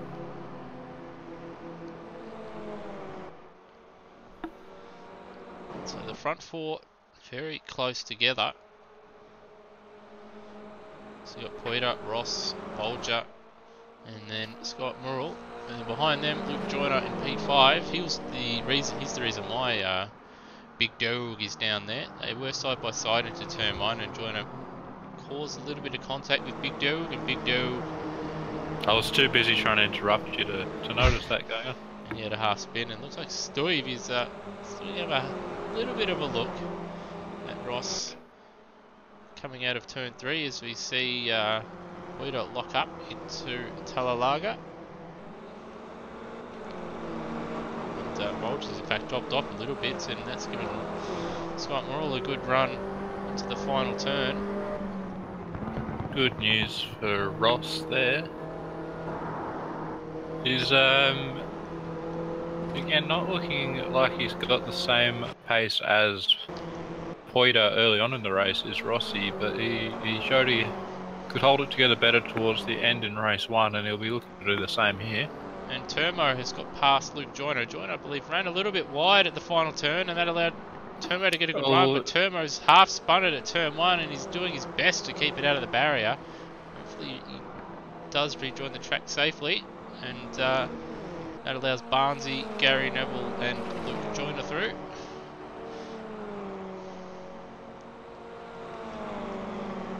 And, Big Dog trying to recover now. He's having a look at Coops into Curva de Laco now.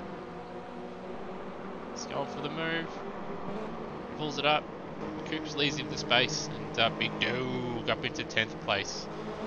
Looks like Poiter is trying to get this gap stretched out a bit more than he managed last time, as both Bolger and Murrell get a little bit sideways there behind Rossi. Right out sideways, as Mark Scaife would say. We did sort of see this in the first race. Obviously, Poiter taking the lead, and he sort of edged away a little bit, had a couple second lead over Ross. And as we see, Murrell run wide at the final turn there. So the gap's edged out a little bit. Fastest lap to Poiter, 16.9. Gap's 9/10 of a second. Staying about there, it seems to be yo-yoing in and out a bit as they make their way around the track. Looks like Rossi struggling most in the first sector, as we saw in the first qualifying session, and matching him through the final two, maybe a little bit quicker in the final sector than Poiter or Fernando, who push like an animal. Had to get an Alonso joke in there somewhere. He'll be probably a bit disappointed that we're not running the version or the layout of this track with the chicken. Should be running Hondas. I'm sure he'd love that. Gary Neville doing an okay job so far in P6. He's looked like he was slowly catching up to Luke Joyner, and behind him looks like Barnesy also doing a decent job so far in this race. Sando, since you went to say his name, we may as well have an update. He was in 9th last time. I had a look at what he was doing. He's now dropped down to 12th. He's got damage. He's got damage to the front left and rear left of his Mini. Let's go back, have a look at the replay. What has he done? Oh, he's lost the rear. I'd say he's crashed. He has crashed. He lost the rear end at turn 1 and sort of lazily spun it into the inside barrier between turn 1 and 2, and he's now into the pits. The worst feeling when you have one of those lazy spins and you just thought, that looks like I should have saved it. I look like the biggest idiot. And he's still in front of, Demayan should get past him now, and he does, and Glenn Miles will as well. Shane Witt hasn't pitted. With the damage he has, and I did just see him have a small recovery from his spin, he probably should have, with obviously the race having a compulsory pit stop, just to get that out of the way with and fix that damage up. But back... Ooh! Sorry, big lock up there from Joyner, and then Barnesy getting all kinds of crossed up behind Gary Neville. All of them getting out of it relatively safely. Barnsley a little bit of dirt. Neville looking defensive. He pitted on lap 6 in the first race to Gary Neville, so I'm curious to see what he does in this one. Looks like he's going to continue on. Looks like Barnsley having some connection issues there, sort of warping all over the place. But that gap from Joyner to Barnsley, so those three cars there, that's closed up a bit. So Gary Neville closing in on Joyner, and Barnsley was as well, but he's ran wide at turn 1 there, and that's allowed Turmo, who made a mistake a lap or two ago, to close the gap. Then behind them, Poiter has got this gap out to over a second again. It was up at 1.5 seconds for a moment there, but that may have just been the time stretching during this section. No, it's still 1.5. So one of the interesting things with the live timing in AMS is it will sort of accordion its way up and down whether you're in a braking zone or an acceleration zone. Accordion, that's a good simile, that's what that is. That said, in the middle sector there, Ross and Morrill were a couple of tenths faster than Poiter. Those tyres probably starting to wear out a little bit. Looks like Morrill is entering the pits, as is Stuyve, so they'll be looking to undercut. In the first race, the undercut did seem to work for a couple runners, with the gap for Poiter dropping down quite a bit, and then I believe it was the gap between Ross and Witt dropped down a significant margin as well. So it'll be interesting to see if they can jump Poiter and Ross. Gary Neville and Barnsley in the pits as well. They're actually in consecutive pit boxes, so a little bit of a challenge for Barnsley getting into his, and maybe a challenge for Gary to get back out. He's got around him quite well there. Looked like there might have even been a slight hint of contact there. Looked like there was a slight no damage. I think Barnsley they'd just lowered the jacks on his car, so it looked like he'd moved. Coops has had a spin at the exit of turn 2, I believe. He was having a look at Mike Coulston to turn 1. We just cut to it as you were going through the pit stop situation, and he's gone through here turn 2 on our replay screens, lost the back end mid corner, ran wide, and round goes your favourite liveried number 2 car. Just can't remember it now. Oh yes, the number 2 livery indeed. And looks like Brendan Ross is getting ready. Yes, Ross into the pit lane. His tyre's not looking too bad. It may have... He's had a slow entry. He stopped multiple times on that pit entry there, so not the most confident entry into his pit box there. May have almost been worth him running a few extra laps though, and having the tyres at the end. See Turmo and Coulston entering the pits. Oh, this could be tight with Rossi just getting underway again. No, just avoiding and the number 70. Coops and I believe Shane Witt entering the pits. Morrill is just crossing the start-finish line. He's going to pass him, I believe. Morrill will pass him, and Ross Brendan Ross drives through penalty. So not only did Scott Morrill jump him, it looks like Bolger would have as well. And Bolger is in front of Ross on my timing. So the undercut worked. So we saw that in the first race where there was big gaps were cut down significantly, and then obviously this time around, well, let's jump. It's about 2 seconds. It's gained him 2 seconds, and then obviously Ross with his tentative pit entry didn't help, cost him time, and then he's obviously sped on pit entry, I believe. And yeah, that's a very interesting one. Didn't look like he let go of the limited too soon. And with the way he did enter the pits, it's definitely surprising, unless he just had to absolutely jam the brakes on as hard as he could on entry at the last second to pull the car up, and just not quite doing so in time. So we've got Poiter into the pits, and Luke Joyner also in the pits. Looks like Dame DeMine has just exited, and Glenn Miles getting serviced right now, and then he's the big dog entering just as Poiter takes away. Now, where will Scott Morrill end up? I don't believe he'll jump into the lead. I believe... Well, Morrill's just had a 16.5, so that's pretty quick. And, no, he's got it. Serve his penalty. He's got it. In to serve his penalty. So there we go. This confirmation of Ross serving his penalty, and Scott Morrill is into the race lead after setting a 16.5, and he comes out in front of Bruno, and Bruno in front of Stoiv. So just go through the field and let's see. And Ross has ended up behind Big Dog, Barnesy, Turmo, Gary Neville, and Luke Joyner.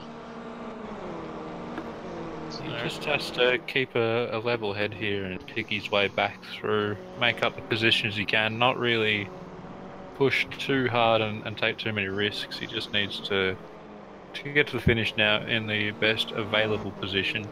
well, he's got a significant pace advantage over these guys, so all he's got to do is just be a bit patient. He doesn't have to pass all of them. As long as he gets within a couple positions of Steve, he won't lose out too much. And it looks like Barnesy and Turmo are holding each other up by battling. So if he's smart, he'll pick his way through calmly and take his time. Looks like he's already having a look at the final turn here. The gap from Ross to Joyner in 4th place is just about 7 seconds. Someone into the wall there, I think, in the last corner. 7.3 according to Lifetime, and that's Turmo, so that's for position. So he's up 2 spots already after that penalty. Yes, so Turmo lost the back end mid-corner and understeered into the barrier, so he'll have damage, and he almost clipped Barnesy there. Just needs to drive calmly, just run his own race now and just pick up whatever spots come to him. Well, and he just needs the points. That's all he needs to do now. He's leading the championship, and this is the new Brendan Ross. So hopefully that's what we see from him. Well, he's your hero. If he gets back up to, if he finishes the race without hitting anyone from here in a good position, doesn't go into a wall or anything, I'll give him that hero status back. As he goes sideways there, he's pushing it. He cut the gap down to Luke Joyner in 4th, down by 2nd in a couple sectors. So we'll just see. Once again, he was half a second in that middle sector he gained, and he gained a 2nd in the 1st sector. So it definitely is doable that he could claim back 4th place and only be 1 position behind Steve if he keeps going the way he's going. Just see as he crosses the line, the gap's 6 seconds, and he set his fastest lap of the race on that lap. So 17.2 from Rossi there. That's what was the lap that got Murrell the lead? That was a 16.5, I believe it was. Yep, that was a 16.5, and Poiter has taken the lead. So we'll just Poiter with about, I think that's 2 lap fresher tyres, so it looks like there's probably start to have a noticeable difference in the tyre life about now. So there's a bit of traffic at the exit of turn 2, but that wasn't the thing that caused it. Looks like Morrill just locked up a bit and ran wide at Curva de Laco. Rossi around the outside of Barnesy. He's on the grass. He's lost it. He's into the wall. He's clipped the wall there. He's got rear left damage, and that's dropped him down a couple of spots. He didn't need to take these. See that hero status. Someone's off behind him. I think that's Coulson off behind him. Yes, Coulson off behind Rossi. Yeah, so he didn't need to really. It looked like he was being let go there by Barnesy. It's not the easiest spot to get around the outside of the way the track does tighten up there. You just wind up stuck in the marbles once you get to the apex, really. Yeah. So it does look like he was being let through and just maybe caught offline a little bit or something, and it looks like he's struggling that car now sideways through turn 1. Looks like can block with some talent. Well, he'd have suspension damage with that hit for sure. The way he hit the barrier, I reckon he'd be. Yeah, it's a sizable. Oh, he's lost it again. He's lost it again in the straight. As soon as he loads up that left-hand side of the car, he might have to pit. He might have to pit to fix that. If he's losing on a straight line like that, that's not a good sign. And he's just been passed by Turmo, so this could be a championship deciding race. It could bring obviously Steve Bolger back into it. Even though Steve's in 3rd, he's not really challenged with Luke Joyner at 12 seconds behind him. If anything happens to Morrill or Poiter in front of him, he could. He's around again. He's around again. He's into the same wall. This time it's the front. He's lost his bumper. He's going to try and get it back around. He knows how important it is for him to to just finish the race here and get points, and he's probably realistically going to finish in 12th position if he can get back to the pits. Yeah, so you see we've got the battle for the lead. Obviously 7/10 between Poiter and Murrell, and then behind him there's 1.8 between Murrell and Bolger. And then the next battle is Joyner and Neville on track. They're separated by a second.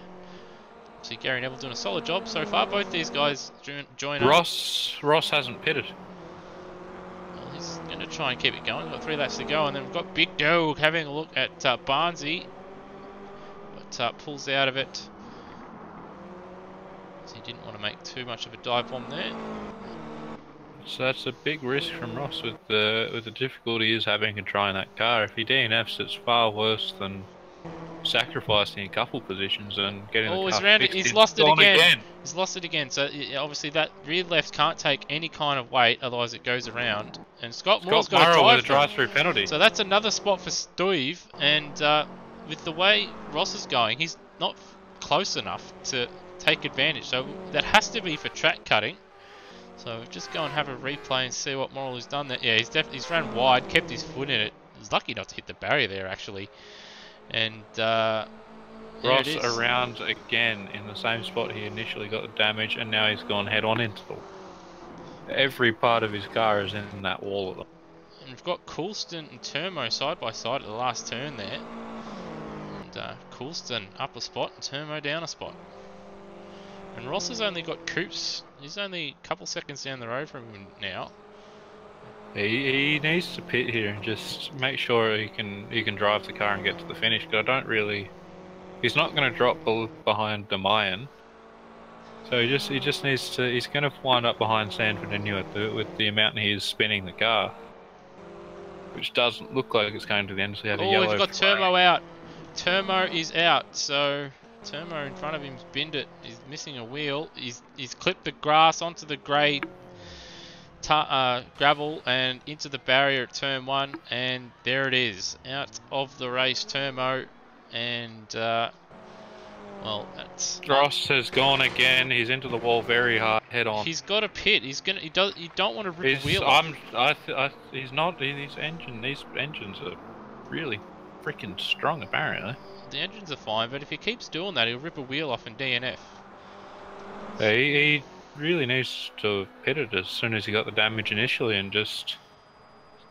And he's still not going to. If he pits now, he's not going to lose the position. He's gonna finish 11th if he pits now, and he's going to pretty much make sure he can finish rather than having a car that's effectively undrivable. And we've had Scott Murrell take the lead, but he's yet to serve his drive-through. So as they lap Brendan Ross and his bits and pieces, he's just watched his championship rival go past him. So Steve Bolger now got a lap. Brendan Ross doing about 3 kilometres an hour. Lee Sanford right behind Coops at the moment. To his credit though, he hasn't gone off the same spot in this consecutive lap. Probably going a bit slower now. I was just trying to find the diamond in the goat's ass. Well, he's lucky that Demayan is all over the road and can't keep it on the road himself, otherwise he'd lose out to him as well at this stage. That said though, Demayan at half a track behind him, at the pace that Ross is going, he might still lose another spot.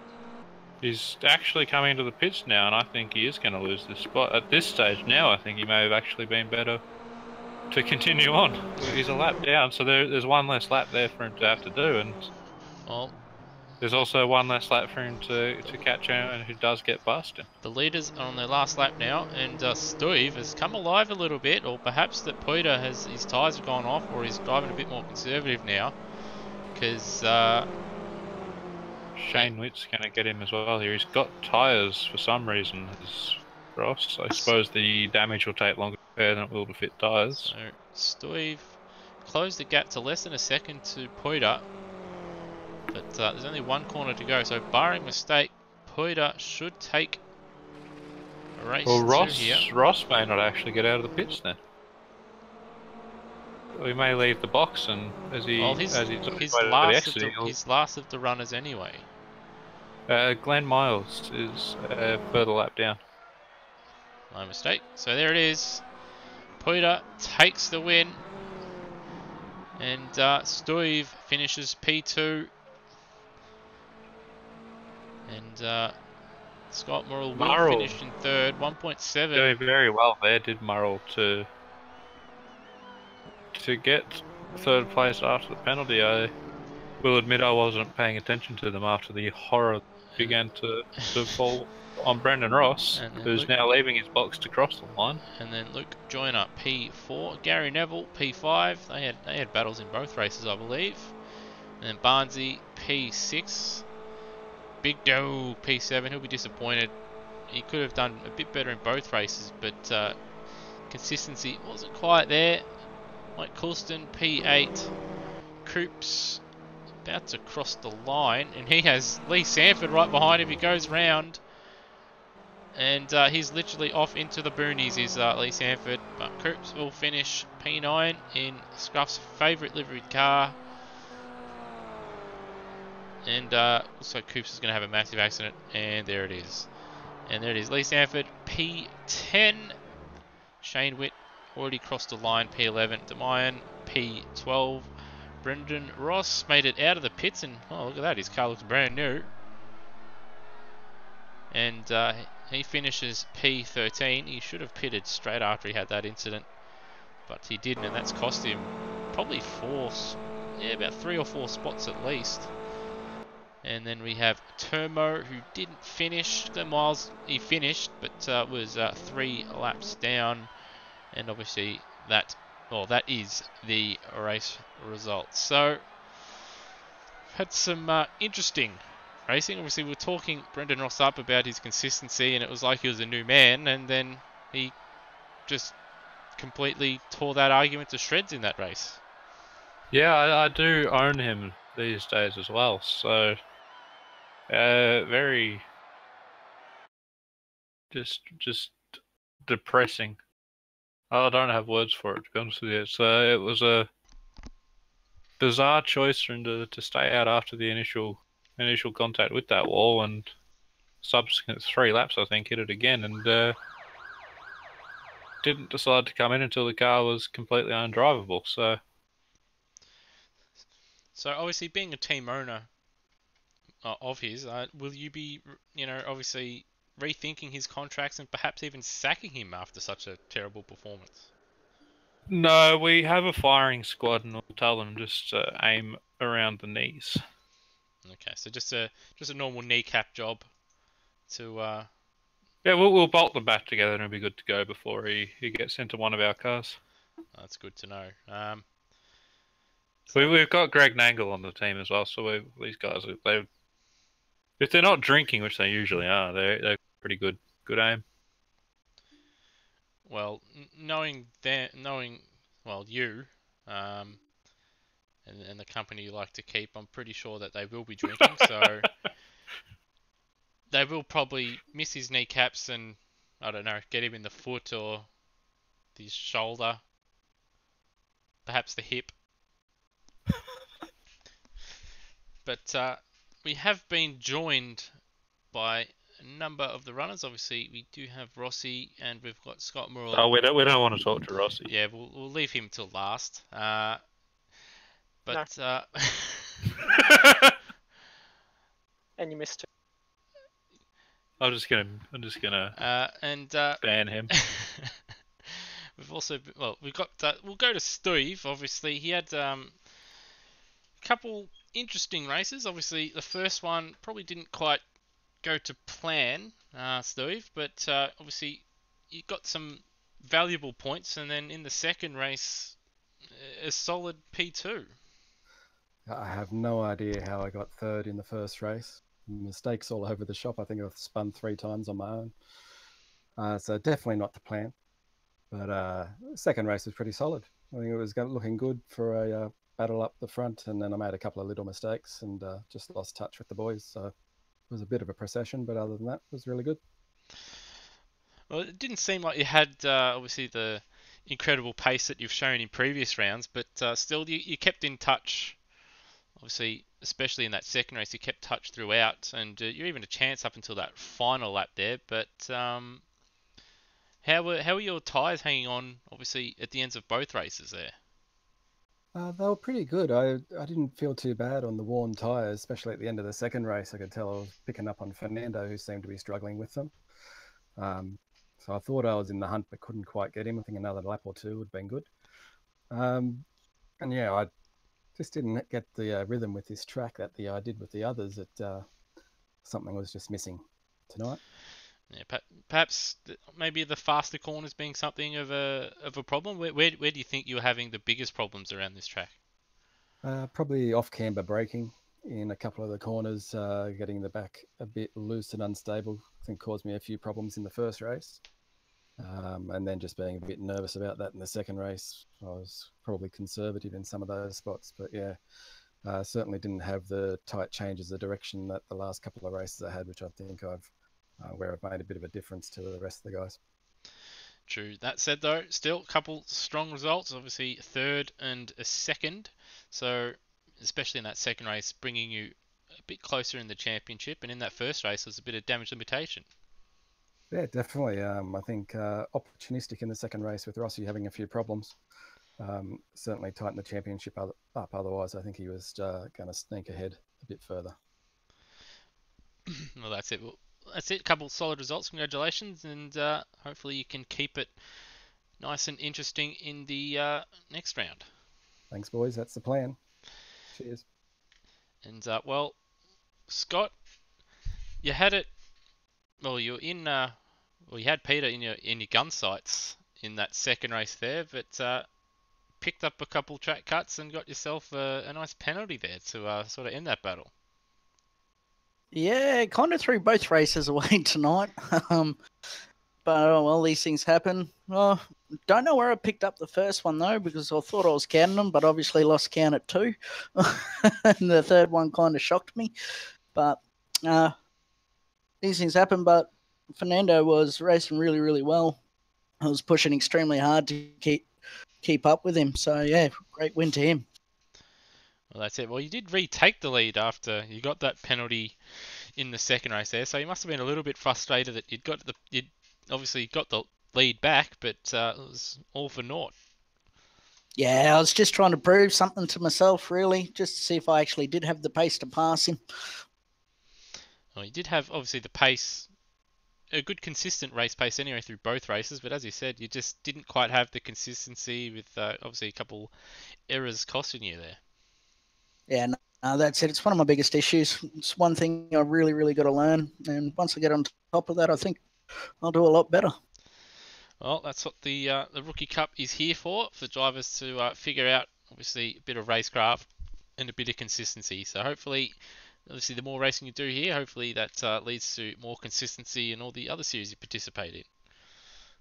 Yeah, fingers crossed. All right, so obviously, still a couple all right results, and a bit lonely in the championship, but hopefully you keep obviously the pace you had tonight up in the following rounds. Yeah, I'd like to give it to Rossi, make him fight for it. That's it. All right. So, and well, speaking of Rossi, we'll finally cut to him, Mr. Well, Mr. Consistent, and then in the second race he was Mr. Binny. After, well, it was the first race, and well, in both qualifying sessions, you set the pace and you're looking the goods, and yeah, obviously in that second race, it just all fell apart after you had your accident. Why didn't you pit? Because it looked like obviously that suspension was causing a significant amount of trouble.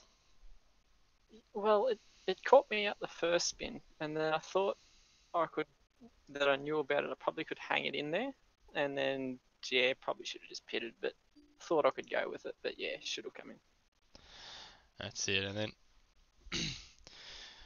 but even then, like, was it the? Do you think it was the commentator curse? Obviously, we were talking about massively in the warm up there, and then it just seemed to fall apart.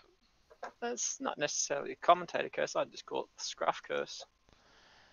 Ever since that hero status.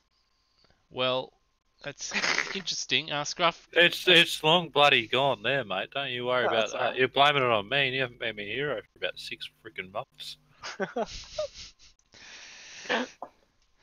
so obviously controversial thinking there. Do you think you'll have a contract for Farcanel Racing after obviously speaking out against El Chief and then obviously even back chatting him just then? Yeah, I'll go to the office and I'll sob to him. He'll probably listen to me and want me back. But fair enough. If he doesn't want me, he can shoot me legs off if he needs to. It might be more than the legs at this stage, but obviously decent result in the first race and obviously not so good in the second. How do you feel obviously going into the next round? A little bit more confident than last season. I think I've got a few more wins up my belt, but just got to build that lead before Interlagos. So otherwise, it could come crashing down on me again. So Is there a bit of pressure? Do you feel a bit of pressure now? Obviously, you missed the last round and you did drop points this round. Are you feeling the pressure a little bit to sort of maintain that gap before it gets to that final round? Where obviously last year it did come down to the final round and you couldn't quite bring it home. probably not so much pressure actually. It's probably the experience of last year's probably helped me out a little bit. But the pressure's always there. But I think I'll handle it all right. Well, that's what. Don't make stupid mistakes and pit when I need to. Well, that's what team owner Scruff is looking out for. So he'll be hoping you can bring home the bacon. So obviously, thanks for joining us in the for the post-race press conference, lads, and we wish you all the best for the coming round. And obviously, this Thursday we are at I believe Montreal in the Porsche Cup. And Sunday night sees the return of the World Endurance Championship, the WEC Series, which I myself and I know Scruff I definitely look forward to. It's been far too long to be driving that we haven't been driving a GT car, and that is from the Fuji circuit in Japan. And then next week it is the season final of the Automobilista Australia Touring Car Championship from Interlagos, Brazil. This will be the cafe layout. So we do hope to see you all obviously on Thursday, Sunday and Monday nights, with the Thursday and Monday nights being handled by the ARW TV crew. And obviously you'll be joined by me once again next Monday for the Touring Car Series. So we hope you've enjoyed our broadcast of the Rookie Cup here at Taruma, and have a good one.